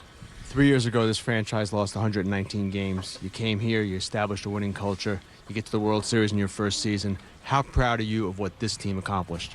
Well, I'm very proud, and I don't really care about myself, but I just hope that people don't forget where this team came from last year. 71 wins last year to a World Series this year, and like I said, I'm talking about the players. So I hope that these players get the credit that they deserve for the job they've done, and I hope that the organization does that as well. For you, was the most frustrating thing the offense or the fact the pitching staff kept making those errors? Well, like I said, we don't really single out any area on our team anymore. It starts with the manager. I didn't have my club prepared to play good enough, and there was a lot of other things that didn't go right, obviously. But like I said, we have no excuses, and we don't point the finger at one particular area. We're all in this together, and I just didn't do a good enough job, I guess, getting them ready. Jim, thanks very much. Back to you. Such a classy guy, such a classy team to belong in October. You have to believe to belong in October, you have to have some soul.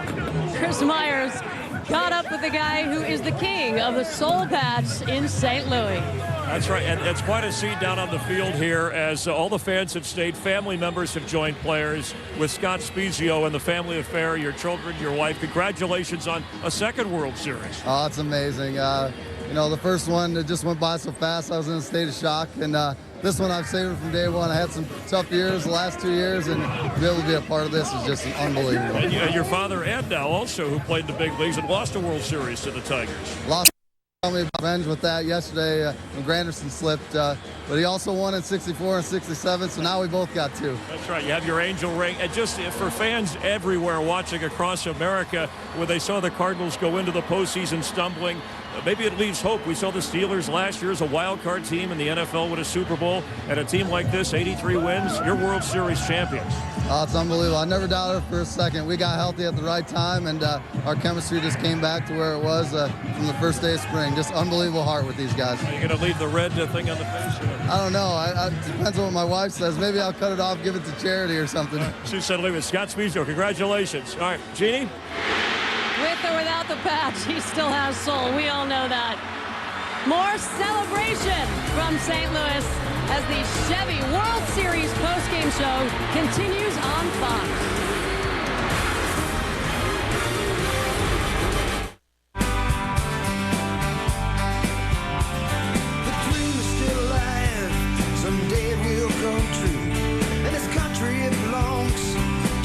folks like me and you. So let the voice of freedom sing out through this land. This is our country. This is our truck, the all-new Chevy Silverado.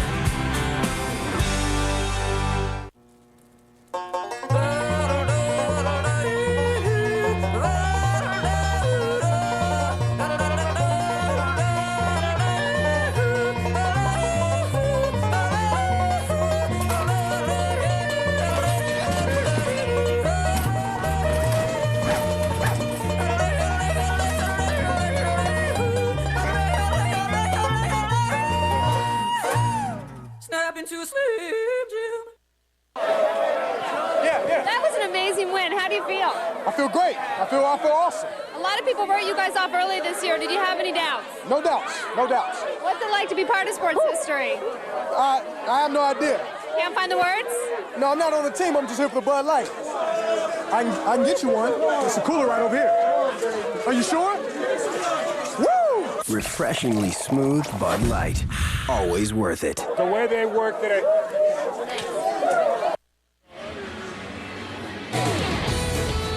Welcome back to the World Series postgame show on Fox, brought to you by Chevy, baseball's #1 fan in American Revolution. Joining me now, Kevin Kennedy and, of course, Joe Girardi, joining us in the National League City. Good choice by you, I might add. Amazing to look around here and to think about how this team ended the season and really just watching this club through the postseason and the concerns really about the pitching. I think the people that wrote them off forgot that, David Eckstein, by the way, the MVP, was out for quite a while. Isringhausen was gone.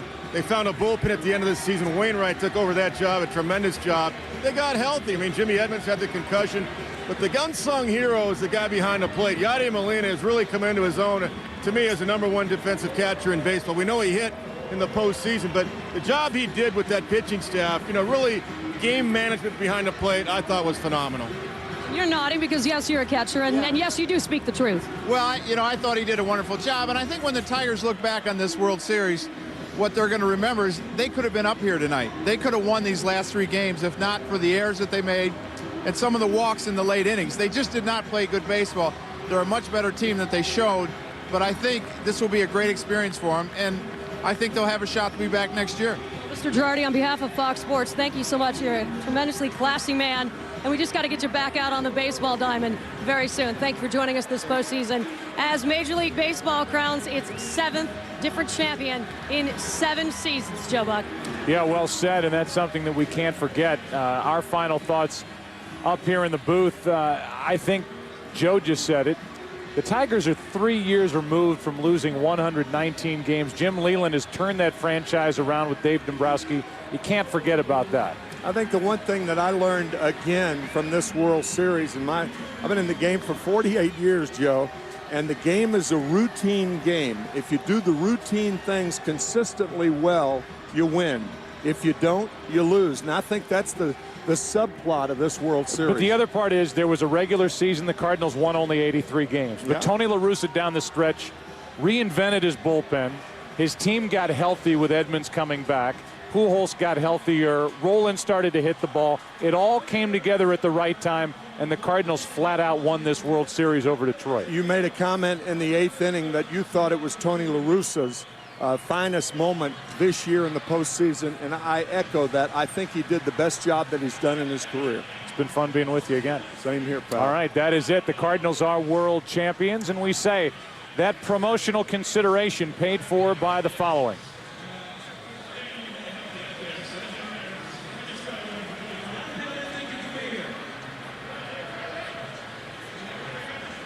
We'd like to thank our friends, the broadcast representatives from Major League Baseball, such a help during this entire month. Tim Brosnan, Chris Tully, Bernadette McDonald, Chuck Torres, day after day, and Dewey Gong. They are such a help. We say so long from St. Louis, and we're reminded again, there can be only one champion.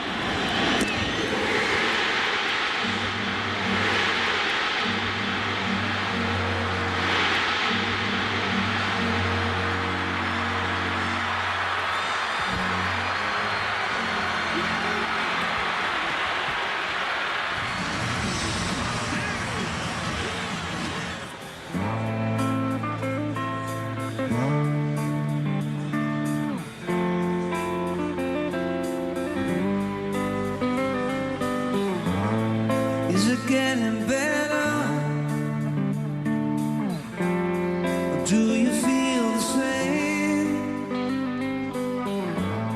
Will it make it easier on you now? You got someone to blame. You say one love, one life, one me in the night. One love, get to share it. Leaves you, darling. You don't care for it.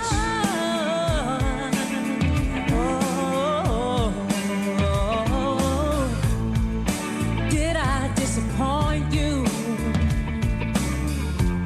or leave a bad taste in your mouth? You act like you never had love, and you want me to go without. Well, it's too late tonight to drag the past out into the light. We're one, but we're not the same. We get to carry each other, carry each other.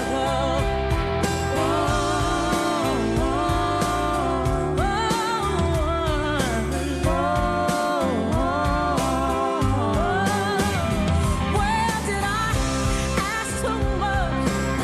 More than a lot. You gave me nothing, now it's all I got. We're one, but we're not the same. See, we had each other, then we do it again. You said love is a temple, love is a higher law. Love is a temple, love is a higher law. You asked for me to enter, but then you made me crawl, and I can't keep holding on to what you got, 'cause all you got is hurt. One love, one love, one life. You got to do what you should. One life with each other, sisters and my brothers. One life, but we're not the same. We get to carry each other, carry each other.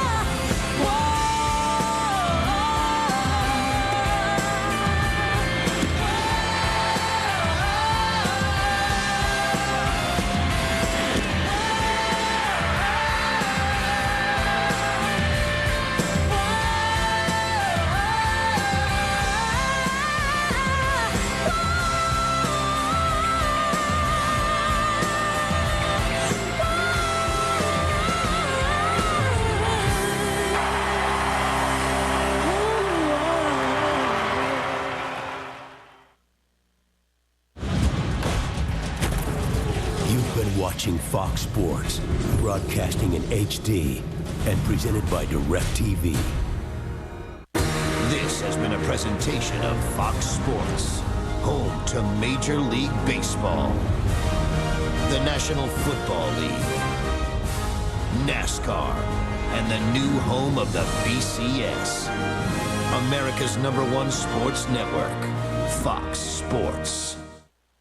I'm a doctor who wants people to stop smoking, but that's not what Prop 86 is all about.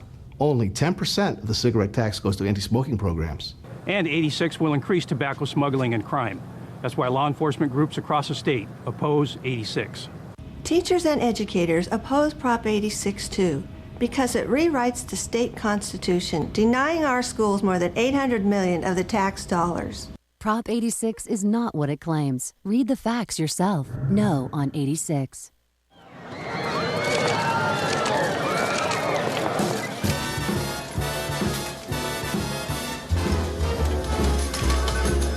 How lucky can one guy be?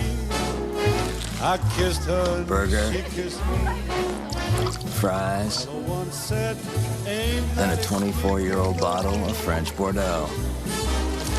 tell me The Carl's Jr. $6,000 combo meal, exclusively at the Palms. The ads for Proposition 87 are full of promises. But what's actually in 87? Approximately 12,000 legally binding words. Most of them relate to a new energy bureaucracy. 50 political appointees get to spend $4 billion tax dollars outside the laws that govern other state agencies. And not a single one of 87's 12,000 words requires them to produce any results. As the old saying goes, you do the math. Fox 40 News. No nonsense with a serious difference. Real stories from the people you trust. Weekday mornings at 6:30, every night at 10. We report to you.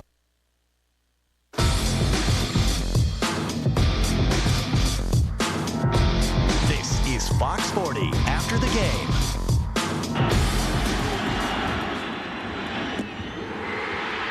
For the first time since 1982, St. Louis has a World Series winner.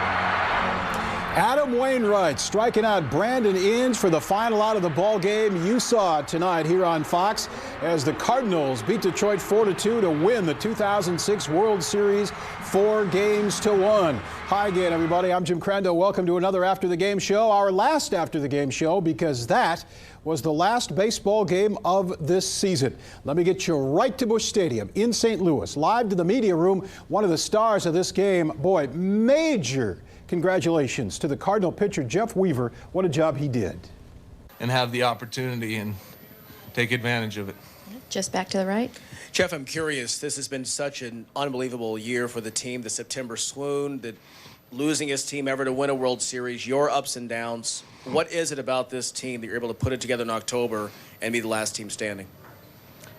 Well, I think a lot had to do with the end of the season. You know, we struggled a bit, but when it came to and our back was against the walls, we made it happen. We won ball games we needed to get in, and once the season's over, you start fresh. It's all about who's the hottest, who believes in each other, and who goes out there and plays the hardest. And I think that struggle towards the end just refreshed us once it was all done, and we're able to take a deep breath and go out there and play for the second season. And to the right, Ken.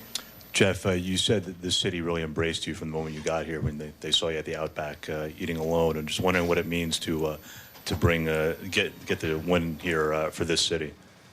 Oh, it's huge. I mean, I don't think there's a guy in here that wanted to go back to Detroit. You know, we wanted to do it here. We had the opportunity and the position to do so, and just very lucky to make it happen here. I mean, the fans were up on their feet from the get-go, just like good fans should, and you know, gave them something to cheer for. And you know, the Midwest is all about their sports teams, and you know, you forget that when you go to the bigger cities and things of that nature. But you know, they've all were gracious to have me over here, and when you hear it from the fans, just gives you that adrenaline rush to get through things. Jeff Weaver, winning pitcher in the ballgame tonight, live in the media room at Busch Stadium in St. Louis. Boy, I'll tell you what, remember this guy almost run out literally of Anaheim because he did not pitch well at all for the Angels. His brother took his job. Nobody in baseball wanted Jeff Weaver. Cardinals said, well, we'll give you a shot, and look what he does. Gives him 8 innings, winning pitcher, deciding game of the World Series. Jeff Weaver, quite a story. All right, how about Tony La Russa? Quite a story as well. He is now only the second manager in the history of Major League Baseball to win the World Series in both leagues, and here's how he did it. Ground ball to third, and Brandon Inge threw it away. Run scored from third. Cardinals 1-0 in the second. In the fourth, Chris Duncan couldn't catch the fly ball for the Cardinals, and then Weaver made his only mistake, and Sean Casey crushed it. 2-run home run, and the Tigers had the lead 2-1. But in the bottom of the inning, if you didn't see it, you wouldn't believe it. Justin Verlander threw it away. 5 errors on Tiger pitchers in this World Series. They took the lead, St. Louis did, on the infield out right here, and it was a 3-2 ball game. They made it 4-2 in the 7th inning. Scott Roldan, who had a nice World Series, with a base hit right there. David Eckstein, he scored the run. Again, that made it 4-2. Weaver went the first 8, only gave up those 2 runs on the Casey home run, only 4 hits. He struck out 9. He was superb. And here's how it ended. Adam Wainwright, the young guy who took over the closer job from Jason Isringhausen. Obviously the biggest game of his life, and he did the job. 4-2 Cardinals. They win the World Series 4-1. Remember now, these two teams split the first 2 games in Detroit. Cardinals won the opener 7-2, but then Detroit came back strong behind Kenny Rogers 3-1. So a split in Detroit, but then it was St. Louis with a 3-game sweep at home. Talking about Tony La Russa, again, along with Sparky Anderson, the only managers to win World Series in both the American League and the National League. And La Russa, of course, got his American League championship with the Oakland A's. Not too long ago, he was in the media room at Busch Stadium in St. Louis, and we have his comments for you on tape. Tony, how good was Jeff Weaver, and how good was your pitching through this entire series? Well, since the first game against San Diego, the way our pitching rose to the occasion, front end, back end, because it's tough to score. You know, you're facing good pitching. Our pitching was just like Jeff was tonight. For him to tune up the game like that with what was at stake, and you know, really, we missed this one. It'd have been tough in Detroit, so this was a huge game, and he was our biggest hero. Oh, yeah. Ken? Tony, I know you like to focus on the team, but how satisfying is this to you on a personal level? You had a tough year, and here you are at the pinnacle. I mean, you ask any coach, you know, it's just not personal. I mean, what you feel is the organization. I mean, you coaches, we all just work to put guys in position. As players determine how successful you are. And I feel great because I mentioned out there, from the day one in San Diego, our club has so much life, clubhouse, dugout, no matter the score or circumstance. I mean, it was really fun to be around this group. They were so determined. And as we got into it, you know, I actually started getting concerned because they were wanting it so much. I didn't want to be disappointed, and they're not. Okay. Ken Davidoff over here to the right. Tony, just joining the rare era with Sparky as being the only managers with World Series titles in both leagues, and also just what it means for the city, 24 years since the last title. Well, I mean, I said it once, and I'll say it again. I have such respect and affection for Sparky that I believe he's one of the greatest, not just managers, but baseball men, ambassadors for the game. Such a great honor. He should really have this alone. So, but it's a very proud organization. I just saw Bob Gibson, you know, and when you're around here, especially if you're around here for a while, I just don't feel like you join the club unless you can say you won a World Series. And now we can say this group can join the club. And Michael to the... Tony, with all the adversity your club went through this year, was there ever a time when doubt crept in that this wasn't going to be possible, this kind of success? Well, I mean, how about daily and a couple of times a day during the game? I mean, you operate with, you know, you kind of prepare for the worst, and then you hope for the best. So there were many times that things just didn't seem like they were falling in place for us. And but there we were, the first game in San Diego, and there was our center fielder and our shortstop, and our club got a lift. There's no doubt about it. Tony La Russa, the Cardinals manager. Again, that was on tape. He was in the media room in St. Louis Busch Stadium. He talked just about 5 minutes ago to reporters there. Jim Leyland, obviously not nearly so upbeat as is Tony La Russa tonight. I mean, Leyland took over a really bad Detroit Tigers team that, remember, just a few years ago lost almost 120 games. And this year put them in the World Series. Won the American League Championship Series, obviously, by first of all beating the Yankees and then beating the Oakland A's. So there's no shame in what the Tigers accomplished, but you know how it is. When a team falls short, everyone feels like their job was not fully accomplished. Some of the things that Jim Leyland addressed just a little bit ago in St. Louis. Quite frankly, we just didn't do things that were conducive to winning a World Series. I just only hope that nobody forgets the job that we did, the players I'm talking about, to go from 71 wins to the World Series. I just hope that nobody just totally writes us off now that we're not a good team, because we are. And we played very well in the postseason until this World Series. And we have no excuses. We got beat by a team that played a lot better than we did during the course of the series. Jim, you're very gracious in losing, and you've been a winner, and a miraculous job from last year. Congratulations. And the way it was played, everything went our way. I want you to tell Andy Van Slyke that we're delighted that he's part of your team, and we'll see you in the World Series. Is there a next question, year. Skip? Okay. Michael. Jim, despite the obviously disappointing ending here, can you put into perspective what your club has accomplished over the course of the season? Well, I'm awful proud of the organization and, what we were able to accomplish. Like I said, to go from where we did to where we are today, which is we lost the World Series. I certainly don't consider this a losing situation, but we did lose the World Series. But we made a lot of progress, and we're a team that we're going to have to make a few changes. If you want to continue to get better, you got to make progress in those areas, and hopefully, we can get back. And that's not going to be easy, because the American League has a lot of very good teams, and we were very proud. I'm a little embarrassed that we didn't represent it a little bit better, but we were very proud to represent the American League. And I'm just going to take... Tigers manager Jim Leyland again, not too long ago, maybe 8 minutes ago, in the media room, Busch Stadium in St. Louis, answering questions after the ball game. All right, we will take our first break. We will come right back with more of the After the Game show, baseball and more. We'll even check in on the Kings game tonight. An amazing story by one of the Kings' young guys early on in that game, so stay with us. The ads for Proposition 87 are full of promises. But what's actually in 87?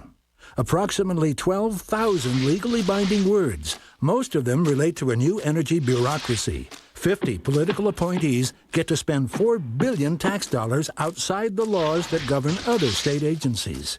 And not a single one of 87's 12,000 words requires them to produce any results. As the old saying goes, you do the math.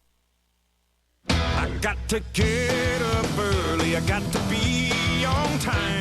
If you go to work early and come home late, you're a Ford kind of guy. It's Truck Month. We challenge you to find a better deal than on Ford's tough line of pickups.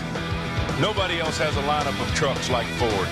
0% financing for 60 months on any 2006 Ford truck for virtually everyone who qualifies with Ford Motor Credit.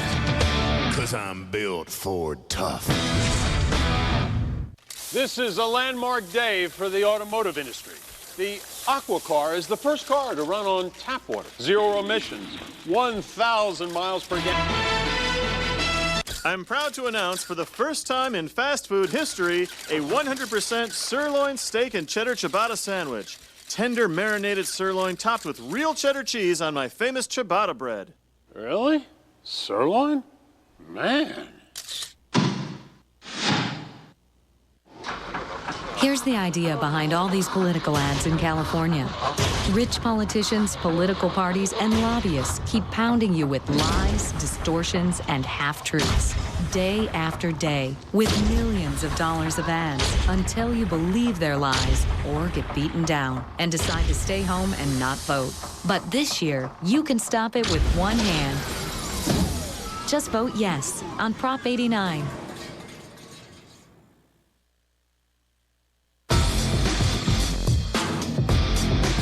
Welcome back to After the Game, everybody. I'm Jim Crandall. On the last day of this baseball season, as the Cardinals are World Series champions, they won the ball game tonight, beat the Tigers 4-2. You saw it right here on Fox. They win the 2006 World Series final count of 4-1.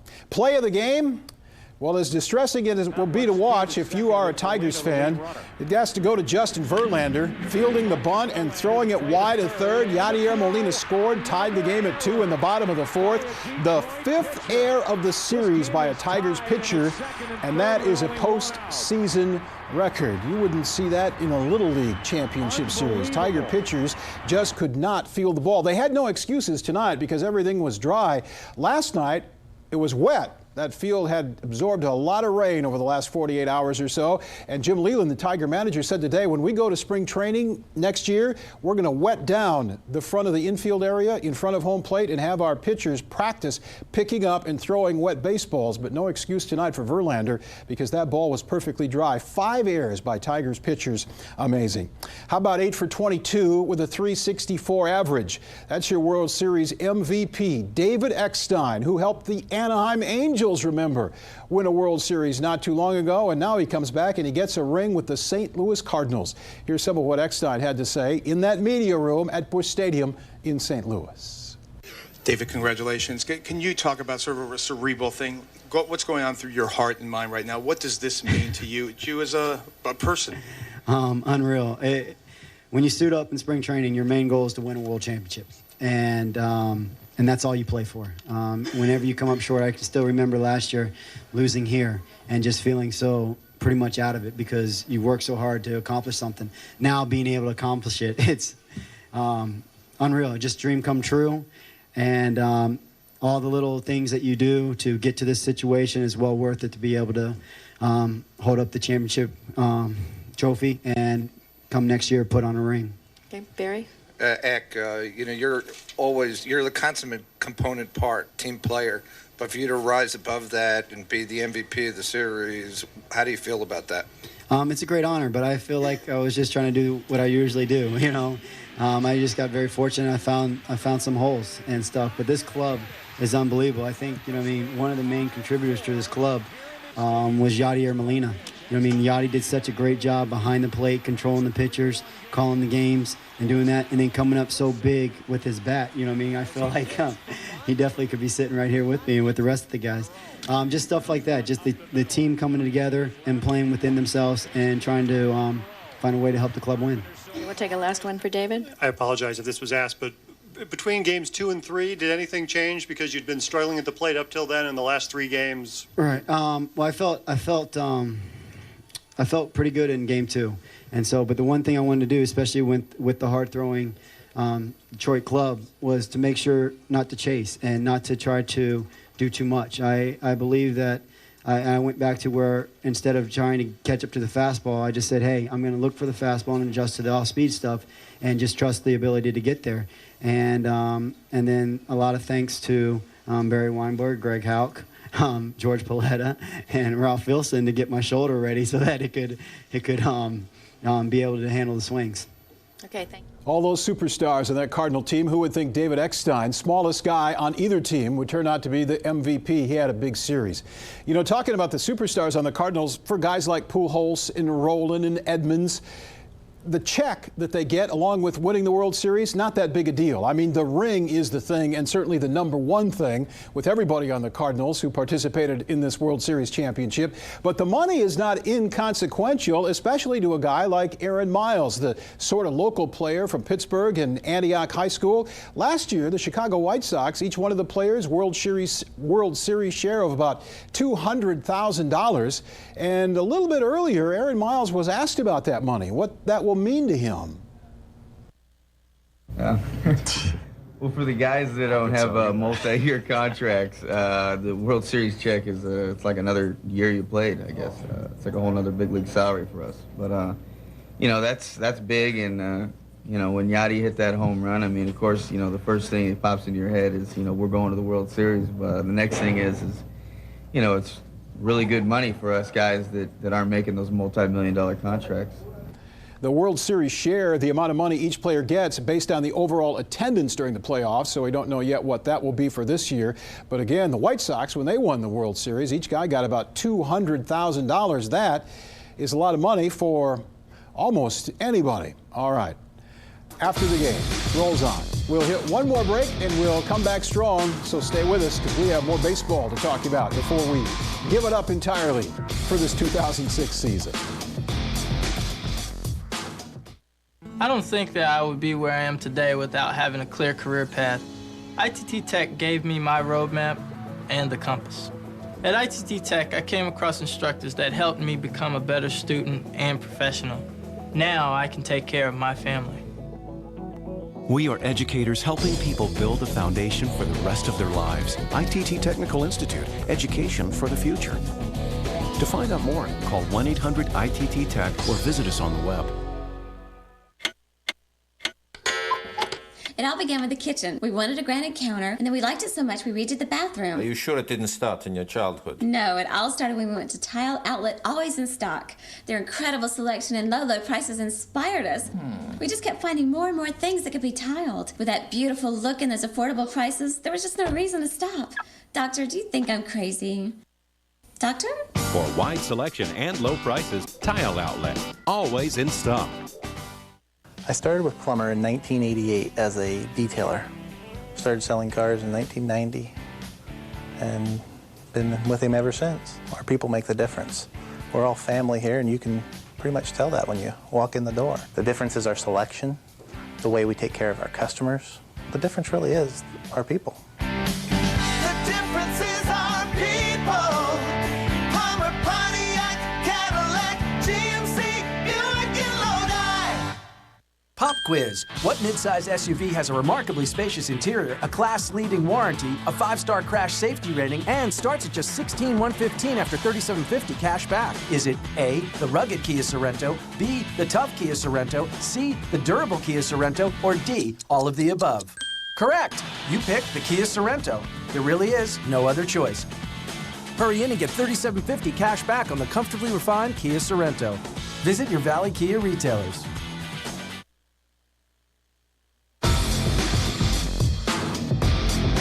Baseball and more tonight here on After the Game as the Kings play their last preseason game tonight out at Arco Arena against the Portland Trail Blazers. About 2 minutes left before the game ends, and the Kings lead it by 10, 80-70. Now, first quarter, Sacramento's first hoop right there, the Brad Miller three, and then it was the Kevin Martin show.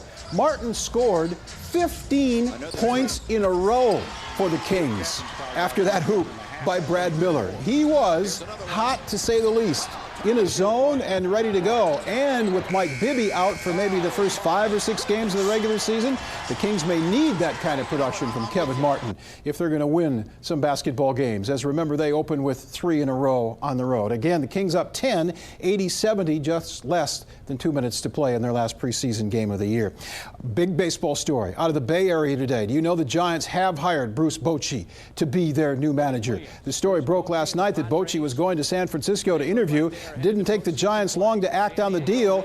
They introduced him today at a press conference in San Francisco. He reportedly signed a 3-year contract at $2 million a year. He has been the manager of the Padres for the last 12 seasons, but now is the Giants guy. One of the questions he got today is, what about Barry Bonds? Well, first of all, I've known Barry for quite a few years. Unfortunately, I've been on the other side to see a lot of balls leave the ballpark, so I have so much respect for Barry Bonds. This is a tremendous player, Hall of Famer, just a great player. So, you know, I have not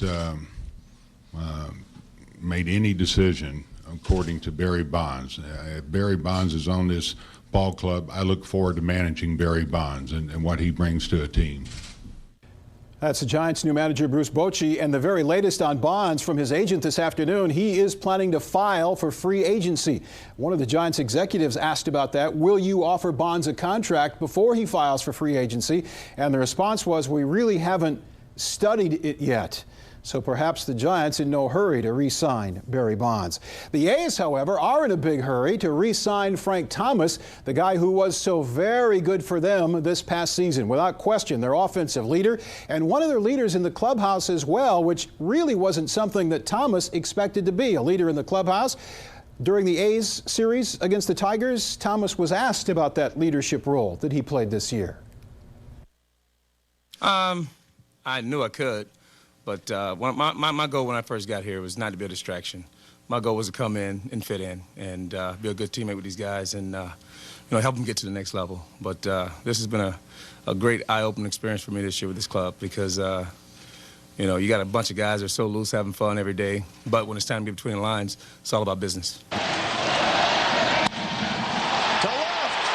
It's got a chance. What's it like to be healthy after all you've been through? Well, I guess I got a year of experience last year by watching. So, Yeah, you know, I've definitely been that veteran in the clubhouse right now telling guys that, hey, this is step one, this is step two.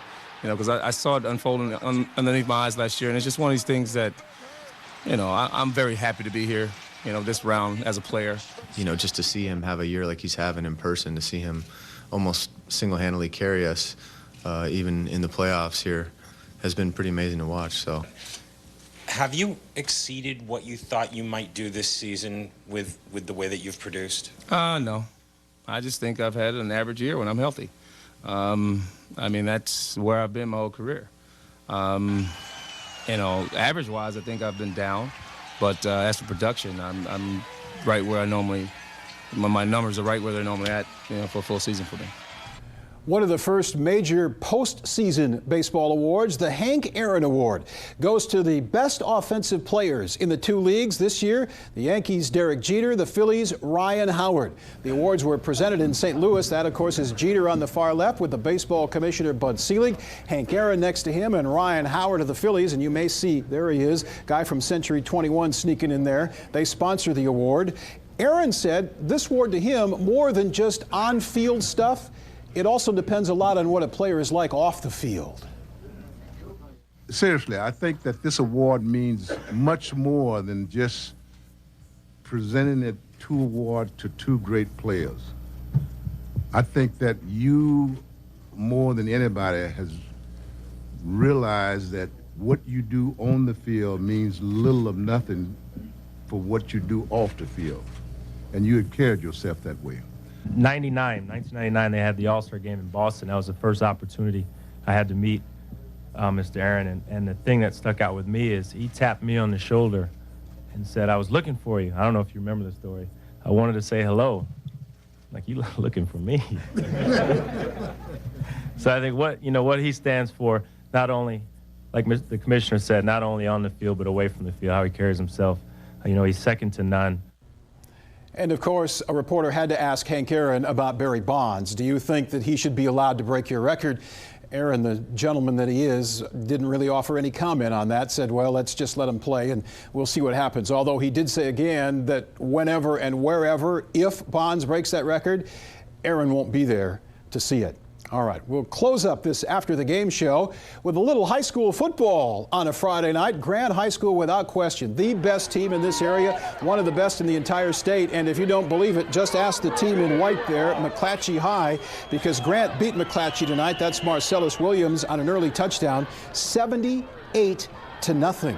It was 57-0 at the end of the first quarter. And we're told that is a new state record, the old state record, 55 in the first quarter. Grant High School, a dynamo for certain. All right, that's going to do it. We'll have more Grant highlights, more sports for you. Fox 40 News, remember at 10. That's it for this year, for After the Game, for our entire crew. I'm Jim Crandall. Thanks for watching these shows, everybody. We appreciate it.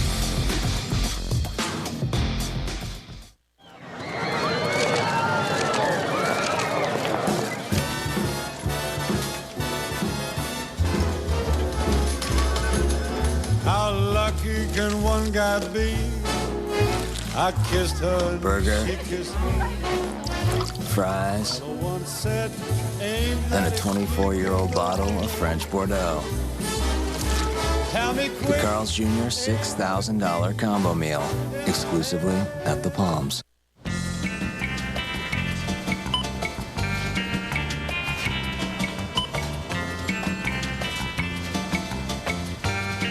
Progresso soup, with all the ingredients you'd expect from a great soup. It just tastes better than condensed. Sorry. Wow. Here's something new, a reduced sodium soup that's delicious. It's what you'd expect from Progresso. 50% reduced sodium, 100% great taste. We have the high fit, we have the ultra high fit. Maybe you'll grow into that fit. That does not fit. That is how that's supposed to fit. Finally found the right fit? Wash it in Cheer True Fit, a new laundry detergent that actually works in the wash to help clothes keep their shape. That's an European fit. It's not supposed to be comfortable. That should fit. That is an amazing fit. Finally found